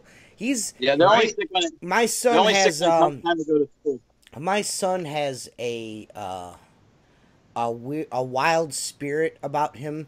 I mean, as you know, he was 3 months premature, and that's kind of like his attitude. You know what I mean? Like, he was just barely crawling, but he could climb over the baby gate. You know what I'm saying? He would climb over. I had to stack 2 baby gates on top of each other, and he'd climb over both of them to get upstairs. And then once he got upstairs, he'd go up there, he'd be dicking around for a little bit. He'd get to the top of the stairs, lay down on his belly, and slide down on his belly to the bottom of the stairs. He's just always, there's just something about him. I don't know what it is, but my son he's got a spirit on him like I don't know, like I've never seen before. He's different. That's awesome. Yeah. He's different. He's not different, but there's something about his fire inside of him. He's just got a lot of fire, you know what I mean? And that's cool as shit, man. He's an inspiration to me. Because when I was in the elevator when I was in the elevator with the doctor told me don't get my hopes up. He didn't think he was going to make it. You know what I'm saying? And that was before I even laid eyes on him. And I went up there and we seen him in the incubator, and he had the light on him, to get his skin, because their skin will jaundice and shit, if they don't have that special light on them and all that stuff. Yep. And about 4 hours later, they pulled the chest tube out of him, and he's been rocking fucking roll ever since, man. You know what I mean? Yeah! You know what I mean? So, yeah. Yeah, man, I don't know, man. I think that's because my grandma and grandpa went up there and laid hands on him. My grandma insisted. The nurse is like, you can't touch him. She's like, God, you gonna let me touch him? She's like, my grandma's like, you can touch him, and she's like, well, she's like, well, whatever you do it to me so I can touch him. I want to touch him. Yep. She insisted on it. That baby needs touched, is what my grandma kept saying. She's like, that baby needs touched. So it worked. Yeah. So, hey, and he's better for it. Now he's on his way home. Now everybody can pass judgment on me for not going with my wife to the emergency room with him. You know what I mean? So you called it, man. He probably didn't need the antibiotics. I don't know. Strep, they just made that shit up, man. Just because, they had to diagnose him with something. Well, I've been here, right? I've been chilling with him all day. We've been chilling on the couch and shit, and he wants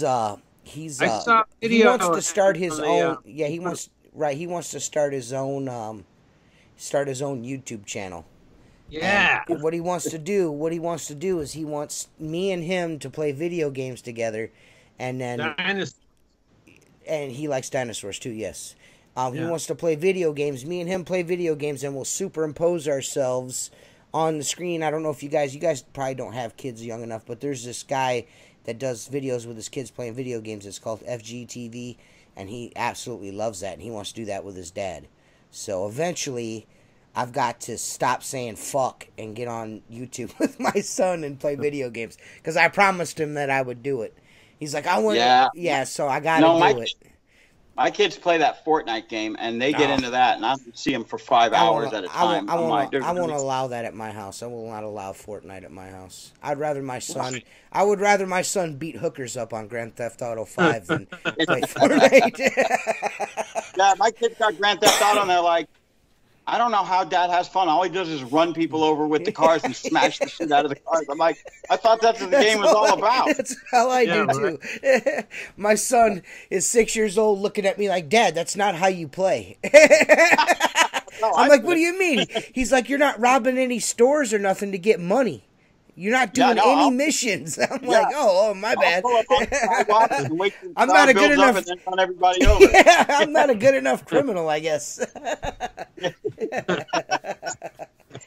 You got kids, Richie? I don't know. No kids. Yeah.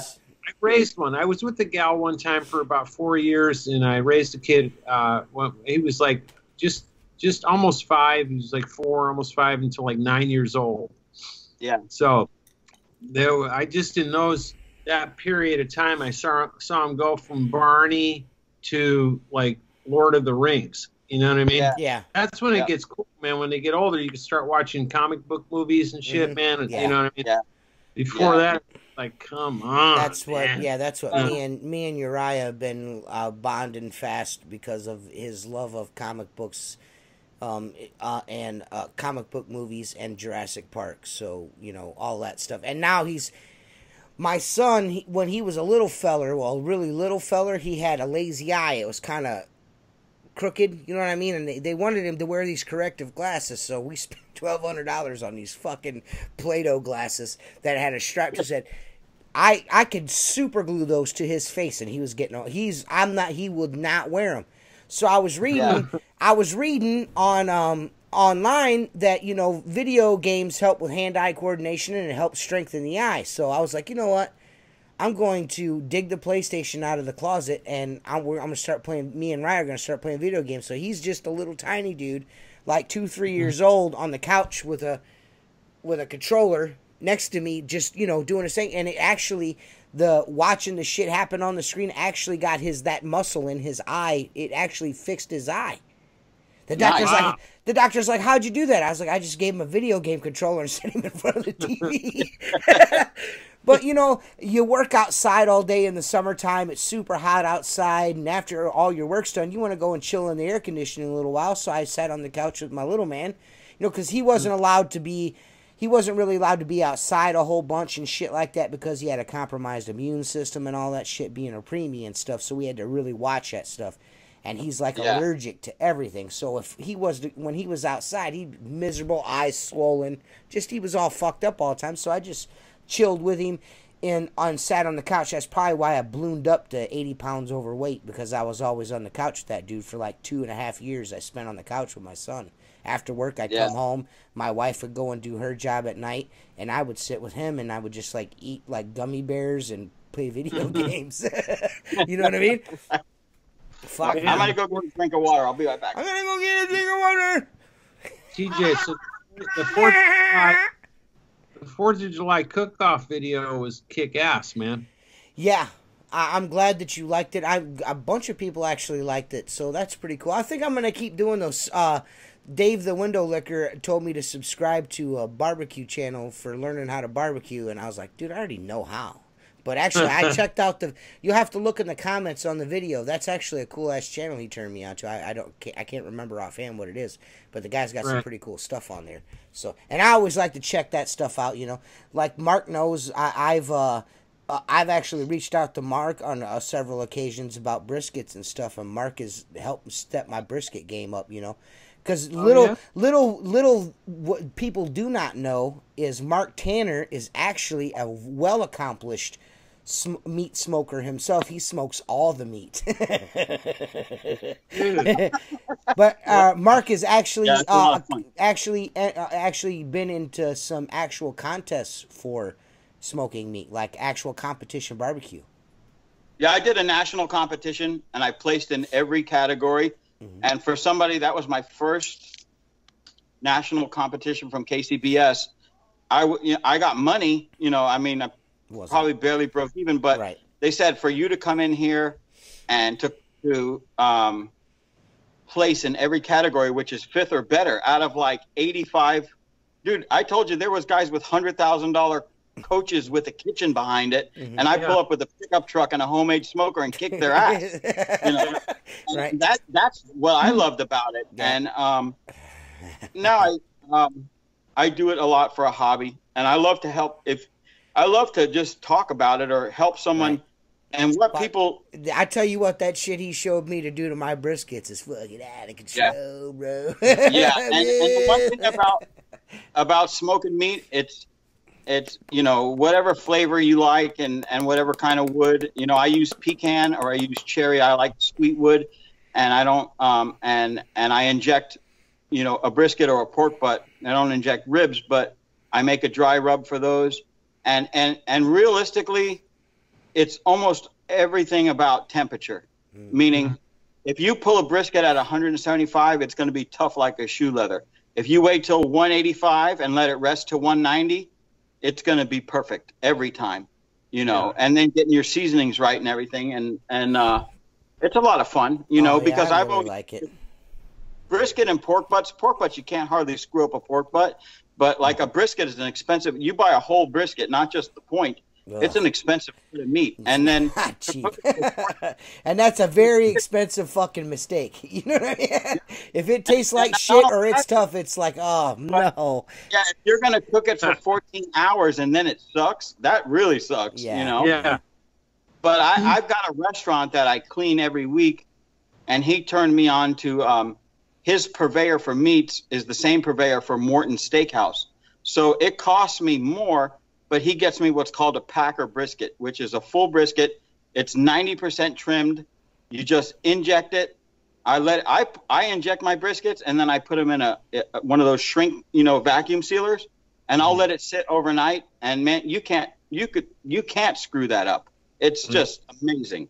And you that know, vacuum sealer is pulling all that shit through the sinew. Oh yeah, just let it sit. And you know, the problem is, like my wife says, we went out last Friday for dinner to one of my accounts, and I ordered ribs, and she's like, why do you do that to yourself? And I'm like, what? And she's like, you're just going to be disappointed. Yeah. You've ruined barbecue for us, because restaurants don't cook barbecue the way a competition guy does it. I'll be honest with you, man. I cannot go out now anywhere around here. There's maybe one place up towards where Joshua lives in Cleveland, but I can't go anywhere and buy any barbecue, any ribs. Ribs are ruined for me. If it ain't smoked by someone in a smoker, I am not fucking with them. I'm not touching them.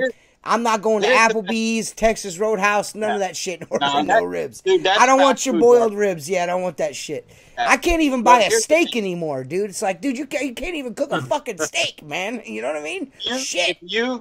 If you're going out for barbecue, before you walk into the restaurant, if you've never been there, the first thing you need to do is, believe it or not, drive behind the restaurant and look. If you see a pile of wood back there, it's probably going to be good. But most of these so-called barbecue places use electric pellet smokers and it's just not the same. You know, not to say a pellet smoker can't cook good food. They can cook really good food, but they're cooking for masses, you know. So when you make, in a competition, you'll cook 10 racks of ribs and turn in 6 bones, the best 6 that you have. But all of it is amazingly good because you did the same process on everything. A restaurant, they're there to make a living. I don't do it to make a living. I do it to enjoy it. And there's a big difference there. I actually, I have an electric cabinet smoker I bought because of the wintertime, because it's so hard to keep a fire going, and the one that I have. Yeah. And I fucking hate it. Yeah. I fucking hate it. I really dislike it. So I'm actually having someone build me one right now. I'm having a nice charcoal smoker built. So. Hey. Yeah. I've had enough. I have a backwoods smoker, and my wife bought it for me for my birthday 3 or 4 years ago, and I promised her I'd start to compete again, and I still haven't. But that's it behind you, isn't it?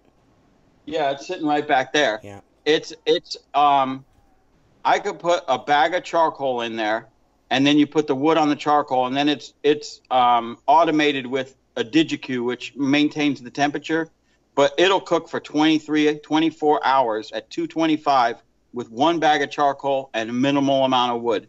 I mean, it's efficient, and it's so insulated you could put your hand on any part of the outside of it. It's temperature of the room, you know. Well, that's a rich person smoker. It's not a rich person smoker. It's someone who enjoys cooking. If you enjoy working on things, would you buy fucking Home Depot tools? No. Yeah. My name's Benji. Well, you Right. You know, I'm just saying dude, I can cook ribs as good as you in a fucking old refrigerator with a lawnmower deck on the side for a charcoal tray. Yeah, well, listen. And a breast pump to fucking exhaust the fucking smoke. If I come to Ohio, we're going to do some ribs, dude. We're going to do a brisket. We're going to do all that. You're never coming to Ohio. You're never going to come see me.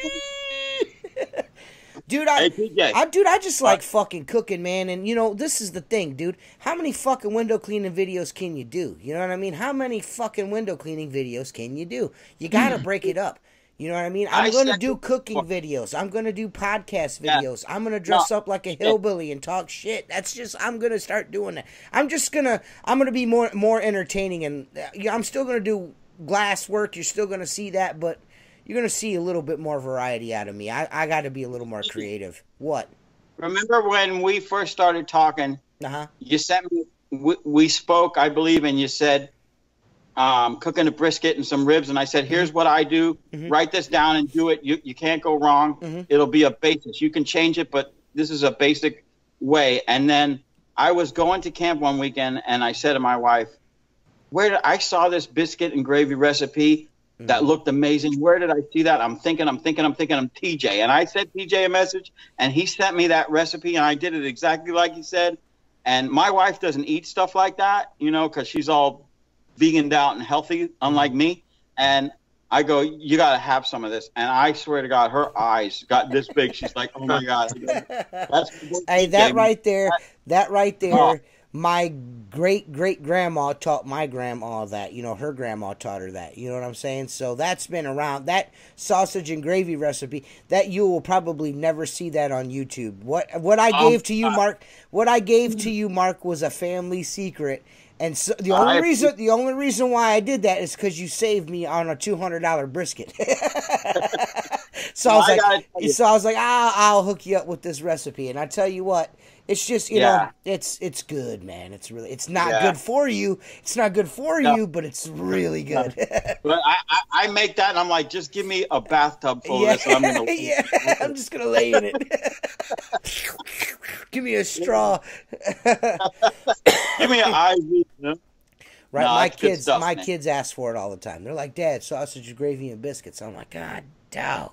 Listen, but this goes back to what I've always said, TJ, from the very first podcast.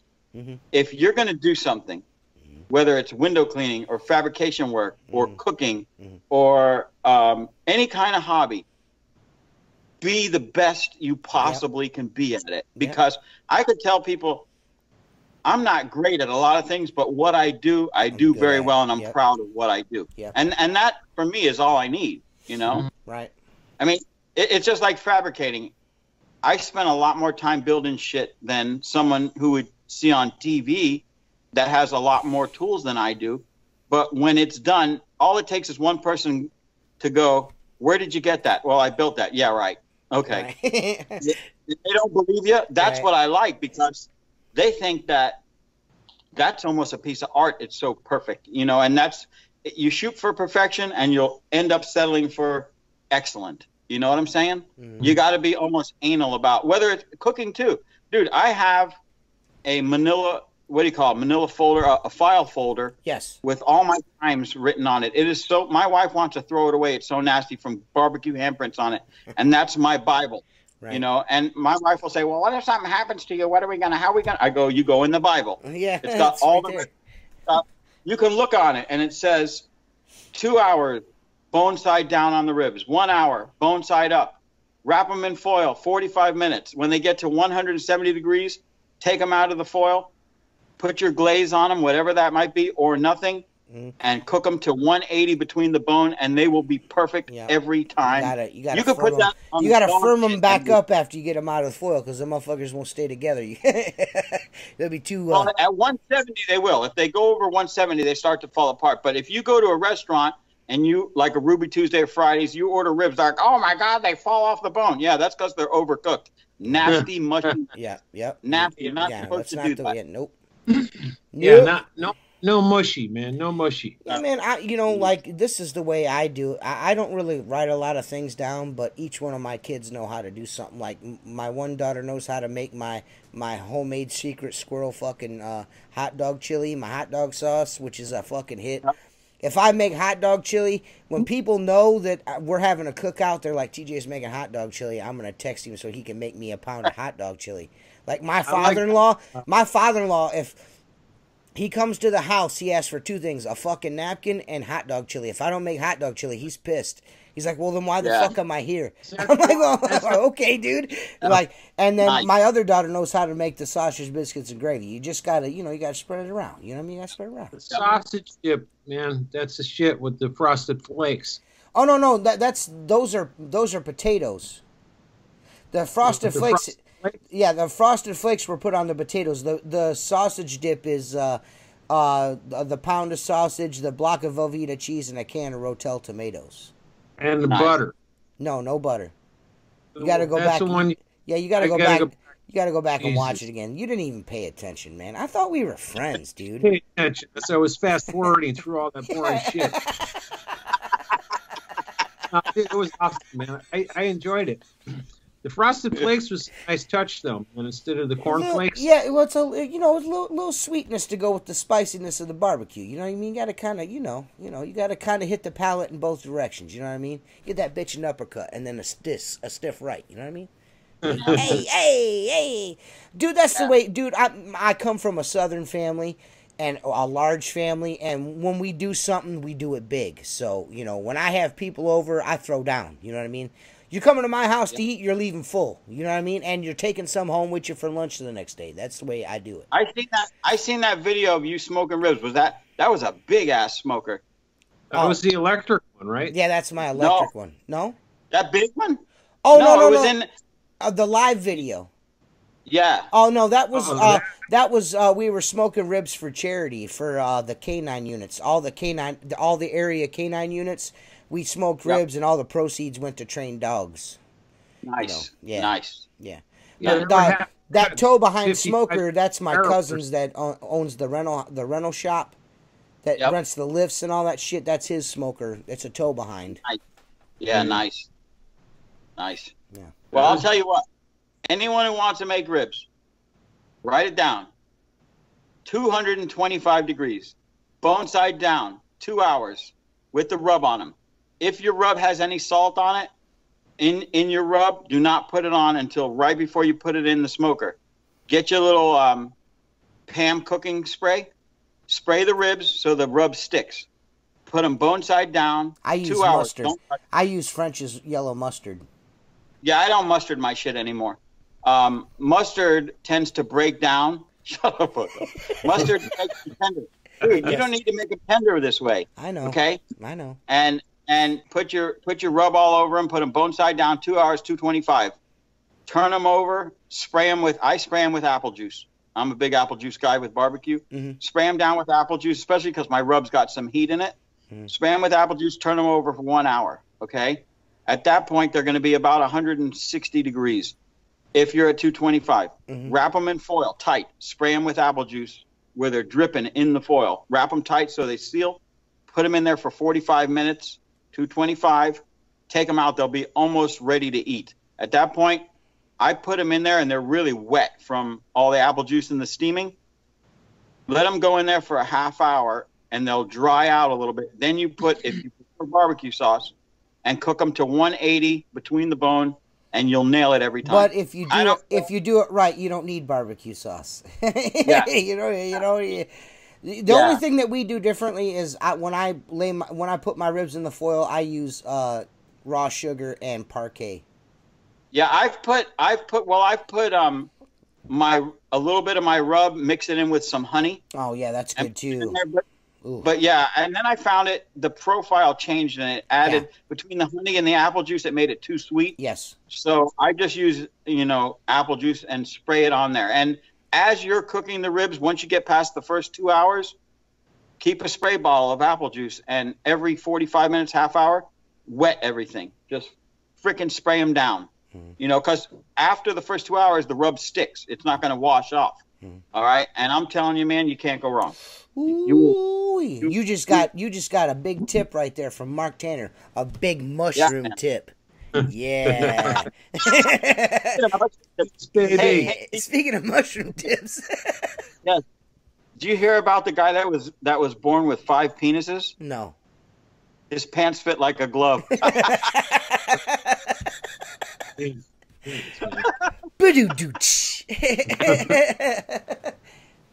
So it's up. Hey, Richie, is there anything you need to talk about while you're on here? Is there anything you want to share with the group? Nothing, I'm sure. It's all fucking top secret squirrel shit, as usual. Give us something on that badass gunslinger, man. Yeah, I know yeah. Oh, yeah. Don't you lie to us, motherfucker. No, I just honestly, so we've been fielding some suggestions and trying to incorporate user things. Feedback. Yeah, user suggestions, and slowly we're incorporating each viable suggestion. Let's say, for lack of a better phrase, what, like in other words, like if one guy, you get a complaint and saying, hey, the gunslinger, it's talking back to me. You know what I mean? Okay, you got one guy that says that, and you got 50 guys that say, well, this happens when I put the squeegee in. Okay, so I'm going to listen to the 50 guys that say this happens when you put the squeegee in, and the guy that says that the gunslinger is talking back to him, I'm probably not going to listen too much to that. Right. You know what I'm saying? So in other words, so we're taking the bulk of the suggestions that were corroborated, and we're just slowly between users. Like, well, this seems to be a common suggestion or whatever. From this, you know what I mean? So maybe we ought to look into this. See, man, that's what is fucking cool about the product to begin with, because it is malleable. It's not like we gotta injection mold 9 million of these fucking things now. So let me ask you a question. I'm going to say something. I'm not looking to start anything, but that one video, where that guy was showing how when he bent over, the squeegee fell out. I tried to do that. I could not get a squeegee to hang out of my gunslinger. He's like, look at this. Dude, the thing is almost 90 degrees to the ground. I'm like, well, I can't put my squeegee in there. And you just did it instantly. How are you? I don't even look anymore. I drop it, it falls right into place. I know what you're talking about, yeah. How is it possible that you have 1 inch of that squeegee in that gunslinger, and then you bend over like you're going to be the receiver of something that probably shouldn't go in you, and it falls out? How is that possible? Was that set up? I don't know. Yeah, Look, I don't want to badmouth the guy, but I don't even know who it was, but I remember the video and the instance. But I don't get. I saw it and I was like, man, that's like. That is just you, dude. Because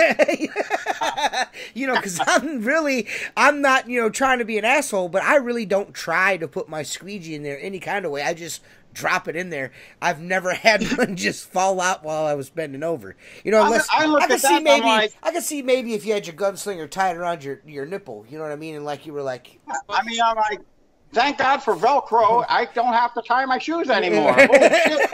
Oh, shit. A thing about with the gunslinger, every tool you get, no matter what it is, every tool has its own personality. I guess is how I would say it.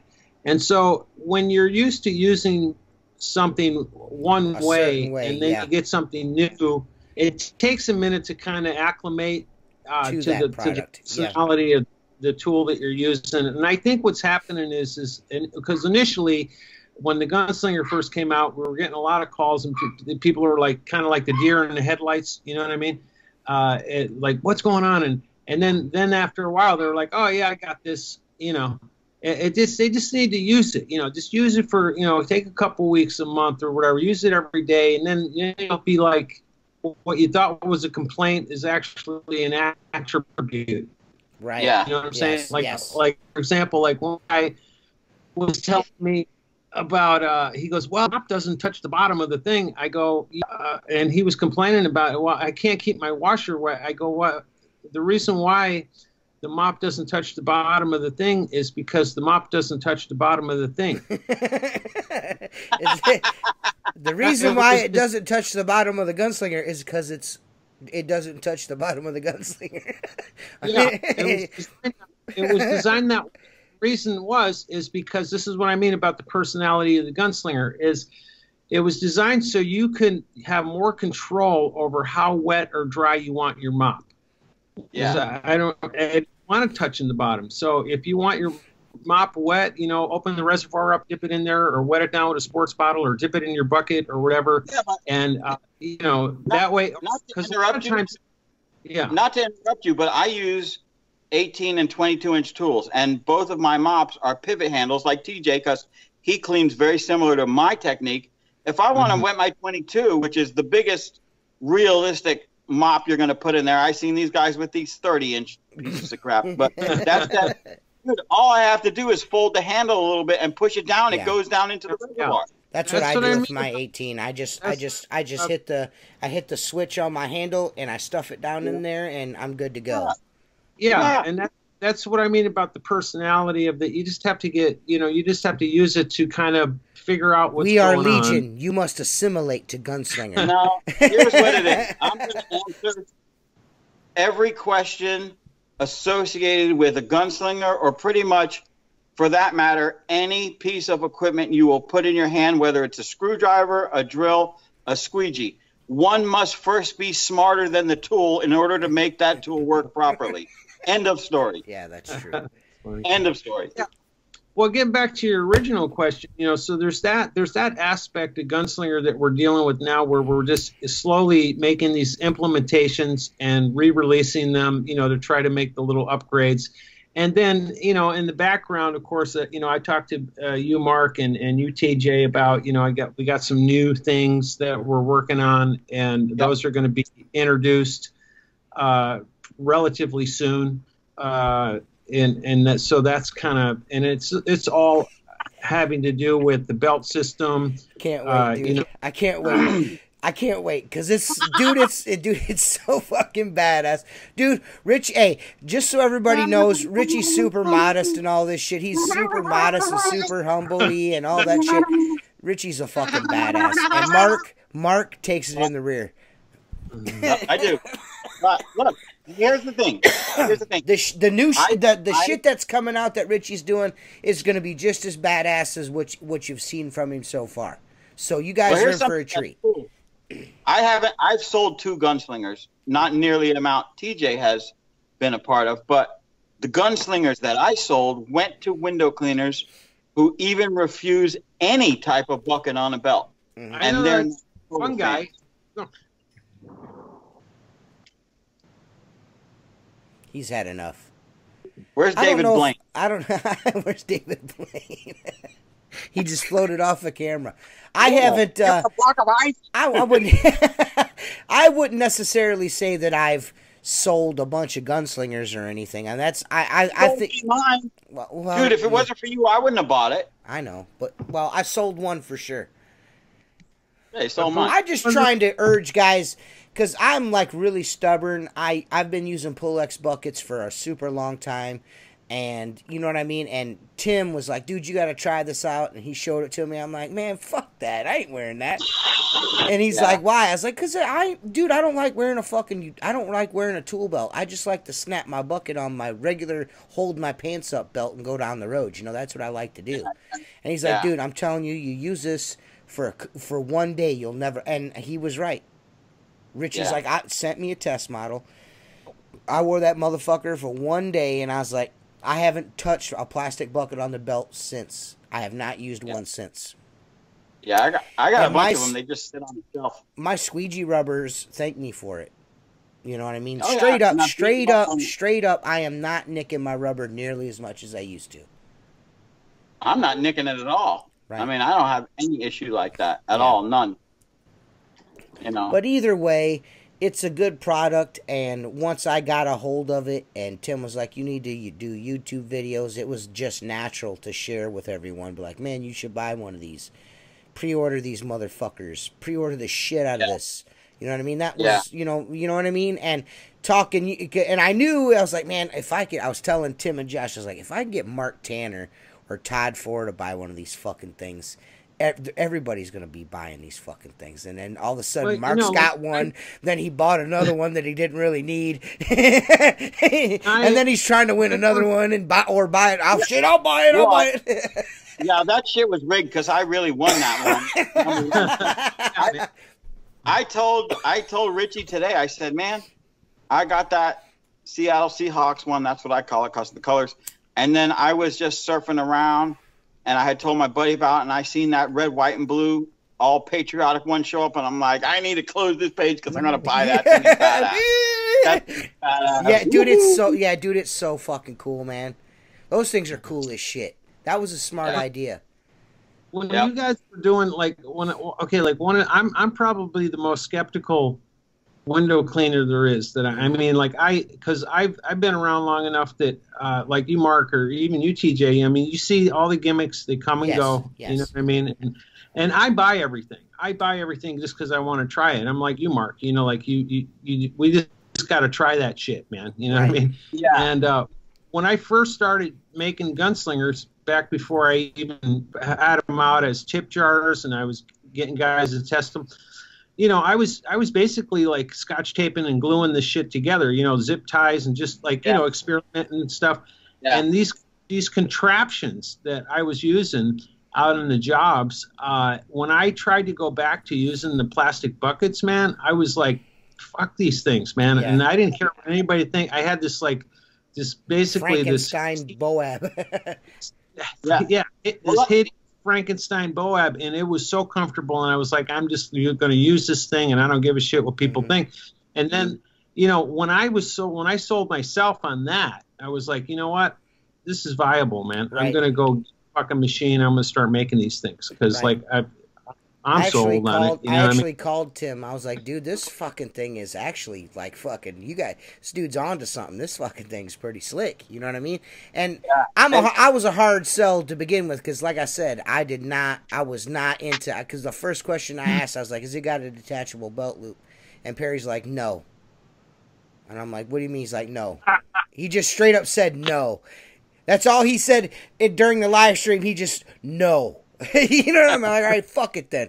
And then Tim's like, no, man, you got to try it. So, and it fucking won me over, man. It won me over. You know, hey, what do I know? It's not like it clean windows or anything.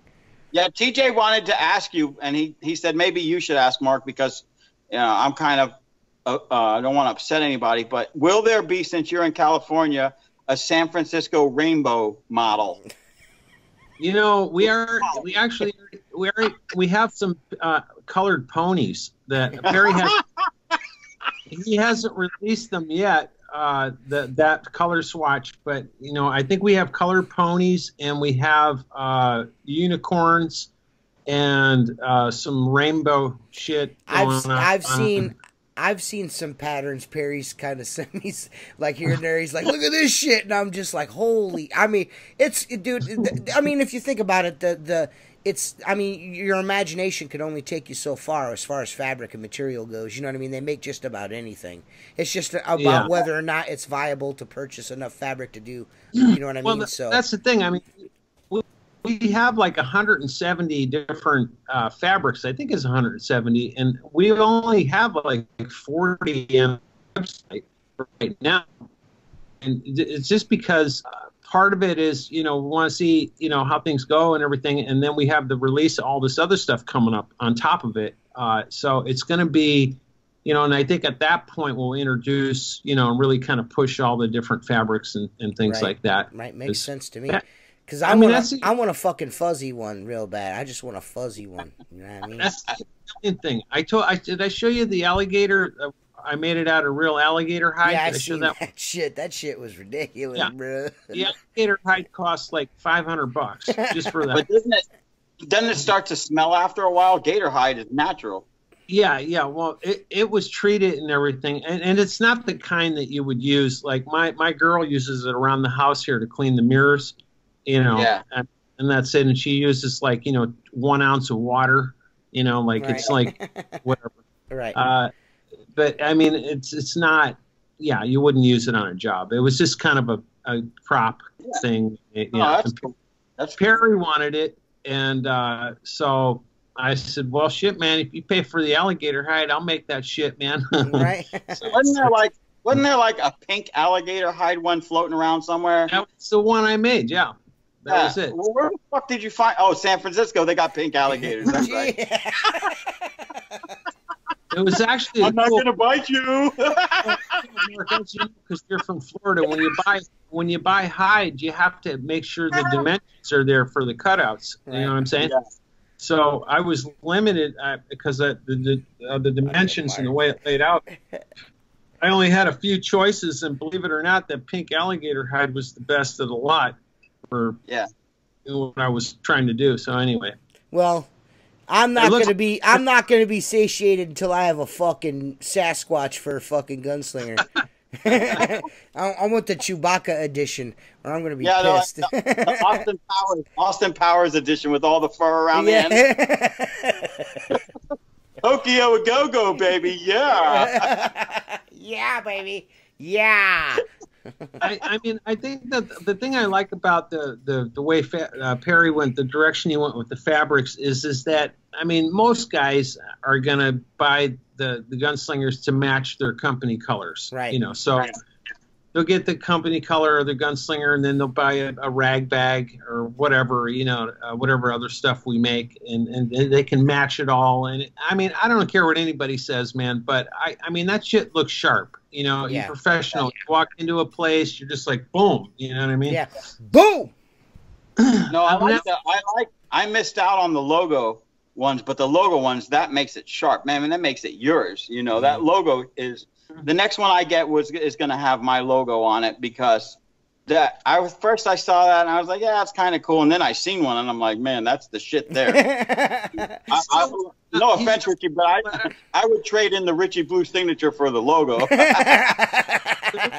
was a guy that did a video, Ian Miller. Go check out his channel, Ian Miller. He did a gunslinger video just recently, like a couple days ago, and he got his logo put on it, and he's happy as a pig in shit, man. He just loves it. Yeah. I've seen old Tradman's got one. He's got a tartan version, so that's. I mean, the dude, you could do all kinds. His kilt, man. Yeah. How about that, dude? What's that's that? Cool. Did you say it matches his kilts? Yeah, he wears a kilt. Okay, he did it. He's wearing a kilt for a year, and it has to do. It's a fundraiser for a disabled lady. And so he committed to doing it, and it gets so much money donated to this lady for I don't know, for wearing a kilt. Yeah. Oh, that's so cool, man. You know it would be cool, but you can't do it because the NFL. If you had, you know, like TJ could get his Cleveland Browns gunslinger, but the NFL will put the kibosh on that immediately. Yeah. Well, yeah. It all depends on if somebody rats us out. You know what I mean? Well, put it this way. Listen, I'll back the truck up about 10 years when I was coaching football for my kids in the local league here. Okay, we had to go to college teams because the NFL said, you're not calling these kids the Dolphins. You're not calling these kids the Patriots. And I'm like, they're fucking 8 years old. Are you kidding me? Yeah, you know? Right? But they'd be all over that shit. That's the NFL, you know, for you. Especially with all the videos and everything out there. It's just not worth the aggravation. But that's pretty cool. But it's endless what you could do with them. I mean, you could do the colors, you know. You could do the Cleveland brown colors. I mean, they can't, like, get you for that. Yeah. But also, too, there's freeze frame. Freeze frame. Freeze frame. Yeah, that's Richie's. Richie's. It seems like Richie's. The longer these go on, the worse Richie's internet gets. Like when it gets dark out, his internet goes kind of haywire. Yeah, I just saw that. Like your neighbor comes home and types in your Wi-Fi password and starts stealing your internets, bro. Yeah. No, what it is my old lady jumped on the computer just a little while ago, and so she's sucking all the internet off me right now. She's like, fuck you and that podcast. He's like, my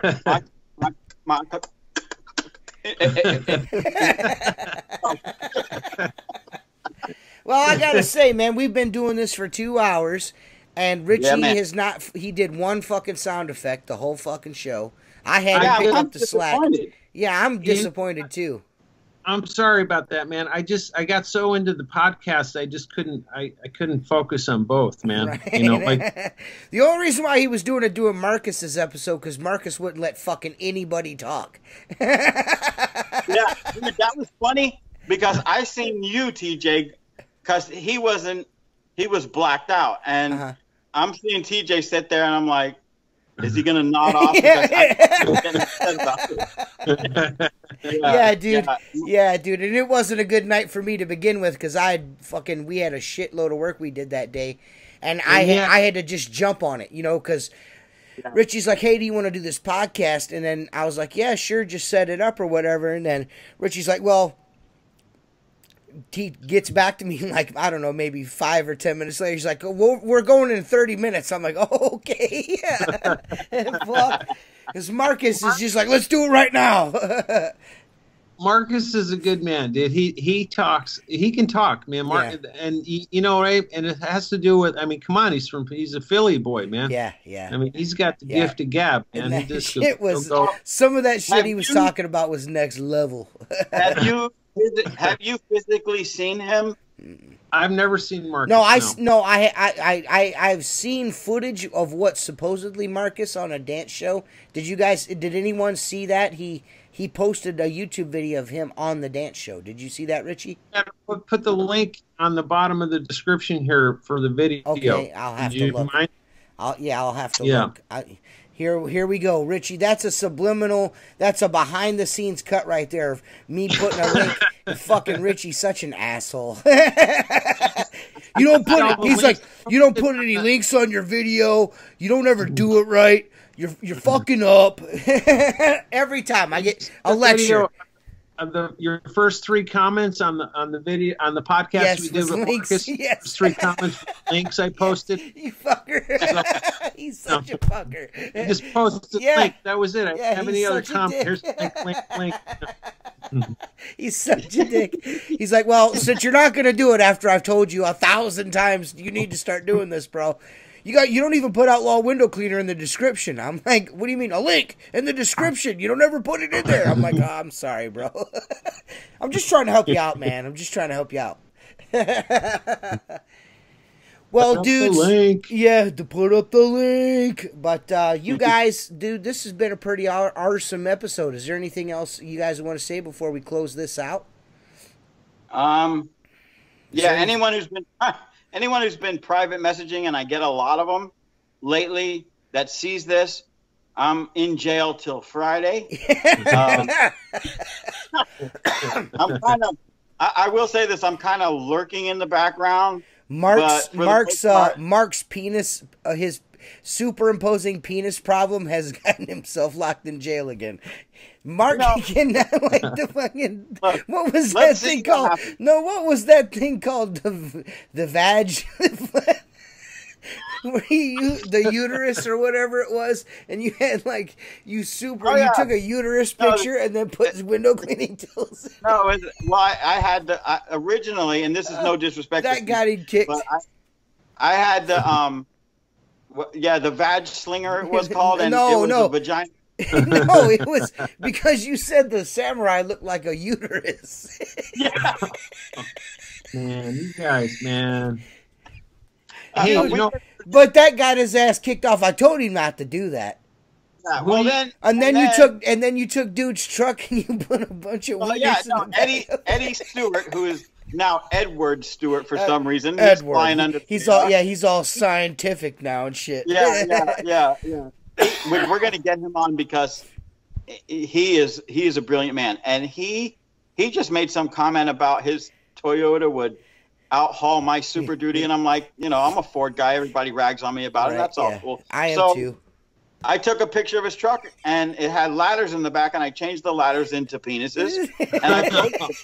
And he got flagged instantly, and they kicked him out. It was like it didn't even get enjoyed by anybody. No, it was nobody even saw it. Here's the mistake I made. Now I know because I've been booted 3 times. I clicked on send, and then it immediately said, you have been logged out of your account. Please log back in. And I did. And that's the mistake, because that confirms that you put the picture up. Yeah. Whoopsie. And I'm like, what is this world coming to when you can't put a bunch of dicks in the back of someone's truck? You know? What kind of world do we live in? Yeah. Yeah. I mean, dude, I had samurais with wieners hanging out of them, and nobody ever said anything about it. No, nobody even cared. Yeah, now I got a truck of dicks in it, and well, you know, hey, I'll be back. But the wieners were a lot bigger. The wieners were a lot bigger in the back of the truck. They were heavy. Yeah. TJ. Yes. Okay. Now, who do you got coming up on the next podcast? So you lining anybody up? I have no idea. What we got any suggestions, Mark? Here's the thing. I could think of one guy that'd be cool. Who? Go ahead. Who, Richie? Rich Frank. No, I'm listening. No, you said you got one suggestion, and me and Mark are sitting here like, who? Why are you fucking with us right now, bro? Oh no, I was thinking, get a hold of that Chris Dauber guy over in the UK. Chris Dauber. Chris Dauber. Lewis Brown wants to be on too. Yeah. The winner of the Gunslinger. Oh yeah, get LJ on. Yep. LJ's window cleaning. Yep. He'd be cool. Yeah. I'm just trying to think of guys that like. We shouting people out now. Well, I'm just thinking of. I'd like to see Louis from Superb Window Cleaning on here.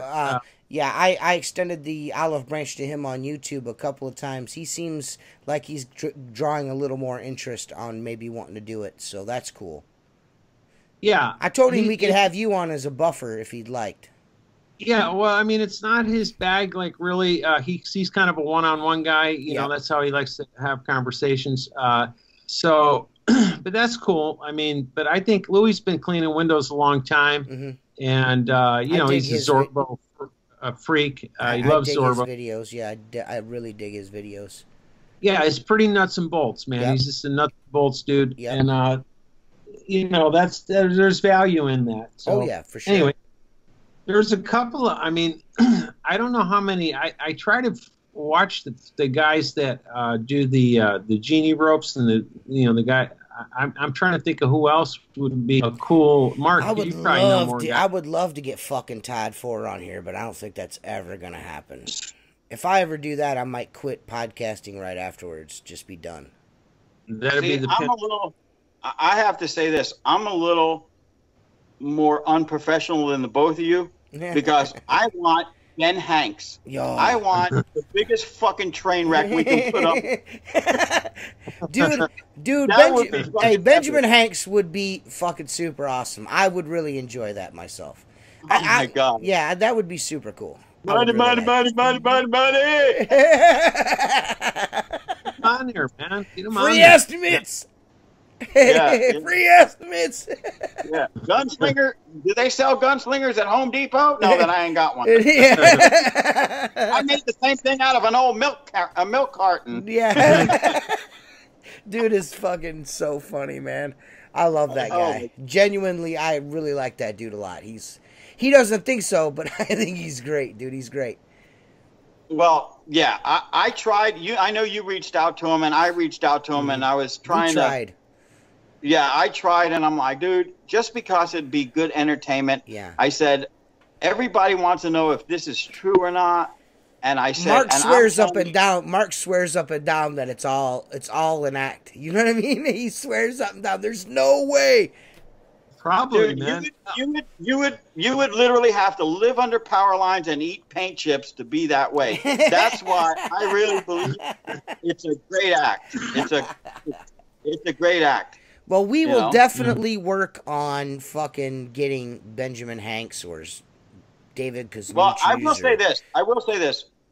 Anybody with Superb. Minimum of 10 years experience, and anyone, I'd like to see more business owners than employees come on, because the business owners have a lot, not that I'm being selfish and saying employees can't learn anything, but a business owner has always a lot more experience than an employee does. So you can always learn something, about many aspects of window cleaning that's right. hey, that makes a lot of sense, you know. From the ground up, yeah, for sure.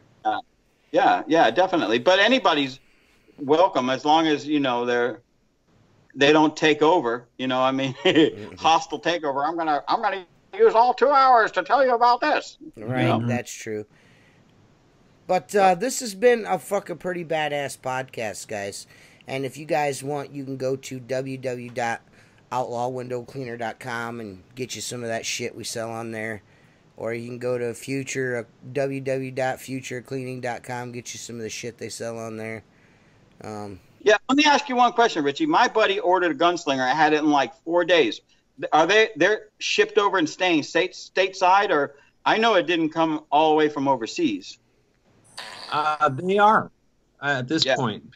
Perry's taken. Well, right now we're airship, and Perry's he's taken some of the cost on it. So we're not paying full pop on the shipping, but we are getting ready to boat over a bunch. So we'll have them here, and they'll be like standard colors, like probably like 15 whatever. Right. And then the custom ones, we're going to have to airship those.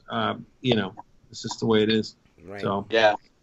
Cool, man. Well, I will say this, Richie. I appreciate you, and I appreciate your ingenuity in coming up with a product that I honestly used to get excited when window cleaning tools came out, and I got shelves full of stuff that I've tried and used for a half hour and put away. And I gave the gunslinger the benefit of the doubt, and I absolutely can't wash without it. And I thank you. Yep. I do too, Richie. I really do. Man. It really does. Because Perry doesn't give for anything, man. Right. All he does, he asks me, what's the next fucking thing? Come on, we need more shit. You know? Well, I can say right now, I can say myself personally that I wouldn't have 171 subscribers if it wasn't for Richie and the Gunslinger. You know what I mean? Pretty much Richie Blue and the Gunslingers made my YouTube You got 101 subscribers. Yeah. Man, you have more subscribers than me, I think. Now, no, Jeez, that's not true. That's not true. That's a lie. Richie's very popular. But I'm kind of feeling left out here. I don't have. Yeah. Richie's done, I think, the window cleaning community a service.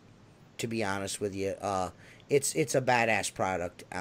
And it will show over time that it has changed the way people clean windows. It will change the way people clean windows.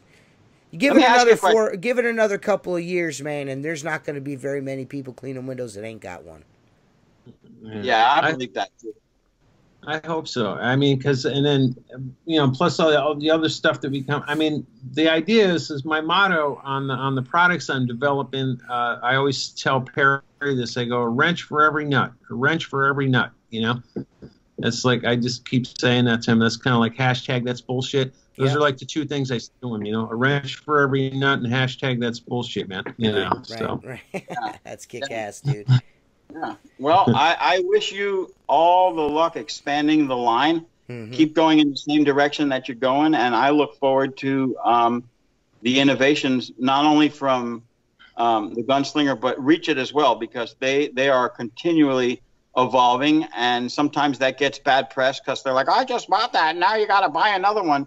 No, you're getting an improved, different model. You know what I'm saying? Well, not even that. Most of his advancements, it's mostly the brush, and everything that he does to the brush is it's affordable, and he will sell it as a package deal, as an upgrade. You're not going to have to buy a whole nother brush to get the upgrade. You can buy the kit to upgrade your existing brush. That's why they call it the constructor brush, you fucking momos. Yeah, I'm getting ready to rebuild my 20-inch brush because I don't have enough rinse bar to go all the way across, and I didn't realize that when I put it together. And so I've only got 75% of the brush covered, so it shows in the corners and edges. And I can't wait to get that put together to put on my pump system and let it eat, because it's so impressive system, by the way. That is quite impressive. Together, Mark, is pretty Yeah, man. That's like Mr. I build machinery in my shed over there, fucking dick. This ain't no shed, bitch. This is a shop. Whoa! Sorry, no, but shop. Look, I was never a bring the water along kind of guy. Come in. But then, like I said, I've got a series of furniture stores that don't have water outlets. Come in. Or jobs that it would just be easier to park right in the middle because the water outlet is 400 feet away. And I'm like, you know what? I'm going to build something portable. I've looked online, and everything similar is $5,000 and $6,000. And I'm not saying it's bad. Hey, little man, how you feeling, buddy? You feeling better? He's feeling better. All right, rock on, buddy. Rock on, baby. And I said, you know what? I'm going to give it a go. And some people have said, well, that's nice if you have room for it. Well, it takes up half of the bed of the pickup truck. If it bothers me enough, I have enough room for my hydro cart. I have enough room for a set of peace ladders. I have enough. I can actually stick it on a small trailer and tow it if I wanted to. Dude, it's gas, man. It's super cool, dude.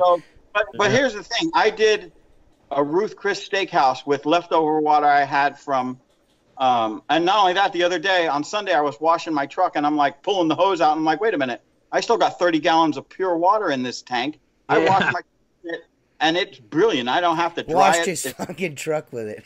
But the thing is, here's the thing. I did an Audi dealership. I did the tops, really high tops on a Ruth Chris steakhouse. I've still got water left over. And just the fact that I literally put the tailgate down, grab the hose, pull it off the reel, flip the switch, and I'm washing in 10 seconds. And then I gotta have that. Roll it up, and I've run it 150 gallons, and I've still got 80% of battery left. So it's working. I gotta have that. Yeah. I'm actually gonna probably in the off season, I'm probably gonna build me one of those. Well, here's what I'm gonna do. I am going to touch my wiener. Yeah.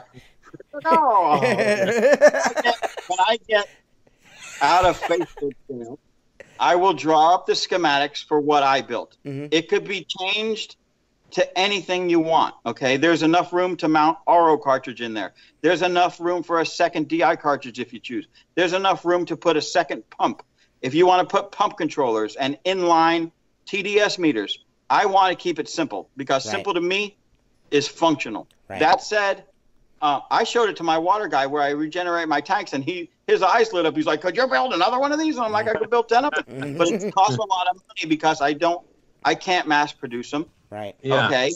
And because he's had other window cleaners that I've referred to him because he's local to Palm Beach and he regenerates DI tanks and he leases them and he rents them and he sells them and everything else. The guy's an engineer when it comes to water. He knows, like when I showed him one of the systems that's making pure water in the parts per billion, he laughed. He goes, that's medical grade water. He goes, you will never need that in window cleaning ever. And it's just a pitch. Okay. So don't waste your money on all that filtration. It's almost, that water is so pure, it's aggressively almost corrosive. That said, I will draw this thing up legibly and then post it online for anyone who wants. I'll give you the part numbers of the pumps I used. I got lucky. It worked out fine because I had that SureFlow pump. It's 60 PSI, 5 gallons a minute, and it'll push a stream of water out 3 feet. Okay, or you can, I did some lamps the other day, scrub the outside with the water fed pole, disconnect the hose, put a spray nozzle on there. I was shooting 20 feet in the air, rinsing the inside of the lamps where I couldn't put a brush. So it seems to be working, and you can buy all the parts, at a marine supply or a steel supplier for, I bought the pump at Marine Supply, you buy the tank at a local guy, and you can be into it for less than $1,000. And then, if you have the ability to weld it. I sent mine out for powder coating just because I wanted it to be as top notch as I could make it. Yeah. And make it, people look at it and go, wow, that's a nice piece of equipment. So that, again, I hit a home run with it, and I'd be willing to share or advise anyone who wants a build. When it doesn't, you can go with the bigger tank. My tank is 50 gallons. It's manageable. You can go 60 gallons. You can go 20 gallons. The first time I did this, I had a 16-gallon tank. I filled it with water from my hydro cart, and then I took it to a job, and I was able to wash entire entry to a tall furniture store with 16 gallons. I'm like, it goes really far. Dude, what? That was lame. Dude, man. that's all I had, dude. That's all I had, bro. And you were Marcus Bay in there for a minute, so I had to fucking break it up. Okay, I apologize. I'm just kidding. I'm only I fucking will with you. send out the specifications. I will be happy to advise anyone. That's very on nice what of you, I man. did. And the worst part of it is the plumbing part, because you're going from, I started with 1/2-inch hose, 1 inch on the inlet to the pump, and then everything else is 1/2 inch. And a lot of these pumps have the in and the out on the wrong side. I wanted to configure it where everything flowed nicely into the pump, out of the pump, into the accumulator, into the DI, and out to the reel, you know. And I got it to work pretty good. But, you know, you can make it any way you want. It's just whatever's going to work for you. It doesn't have to be powder coated. It doesn't have to be fancy. You know, whatever your budget or your desire is. But at the end of the day, if you flip the switch and that thing comes on, and it's ready to go. Powder coat is not that expensive, really, anyway. Right. I mean, especially for something you're talking about. I mean, why not? Mine went down to the powder coat shop in 7 pieces. All the aluminum panels went down off of the machine. All the rivet holes were drilled, so I didn't have to drill through the powder coat. All the panels were taken down, and the main frame, it was powder coated in 2 hours. I picked it up. Reassembled everything the way I wanted it. Fancy pants over here. It's like $200, something like that. Yeah. Well, I have a friend for 30 years in the powder coat business, but he said, he normally about $200, and that you could beat it with a hammer. It ain't coming off. I mean, it's tight. That's if you're going to go through all that trouble. Especially when you're talking about like metals and things, like why not spend the money, a couple extra bucks, and get a powder coated, man? Especially in areas like your guys' is where you're dealing with salt water in the air. You know what I mean? You know, and humid and everything. I was gonna, I have the machine to spray polyurethane spray liner. You know, like the bed liner coating. And I was gonna do that, and I said, you know what? Sometimes it doesn't come out even. It could be striped on big panels, and I'm like, and it makes a mess. You know, you really got to tent everything off. I'm just like, you know what? I'm taking it down to Broward Powder Coat. Let him take care of it. He said to me, you know, this aluminum isn't in great shape because it's been laying around. I'm going to scuff it down, and I'll put a rough texture finish on the aluminum. Look at TJ over there. The rough texture finish on the aluminum. Finish, so. Okay. Are you done? No, I'm not. Listen, man. Don't get mad at me. I always take my headphones off, man. I always have one ear out because they get sweaty, man. Look at that big old head. I'm surprised they make headphones to fit that thing, man. Well, on that note, this has been Outlaw Window Cleaner Radio, episode 28 or 29. Richie Blue is awesome, and Mark Tanner's a dick. See you guys later. Peace.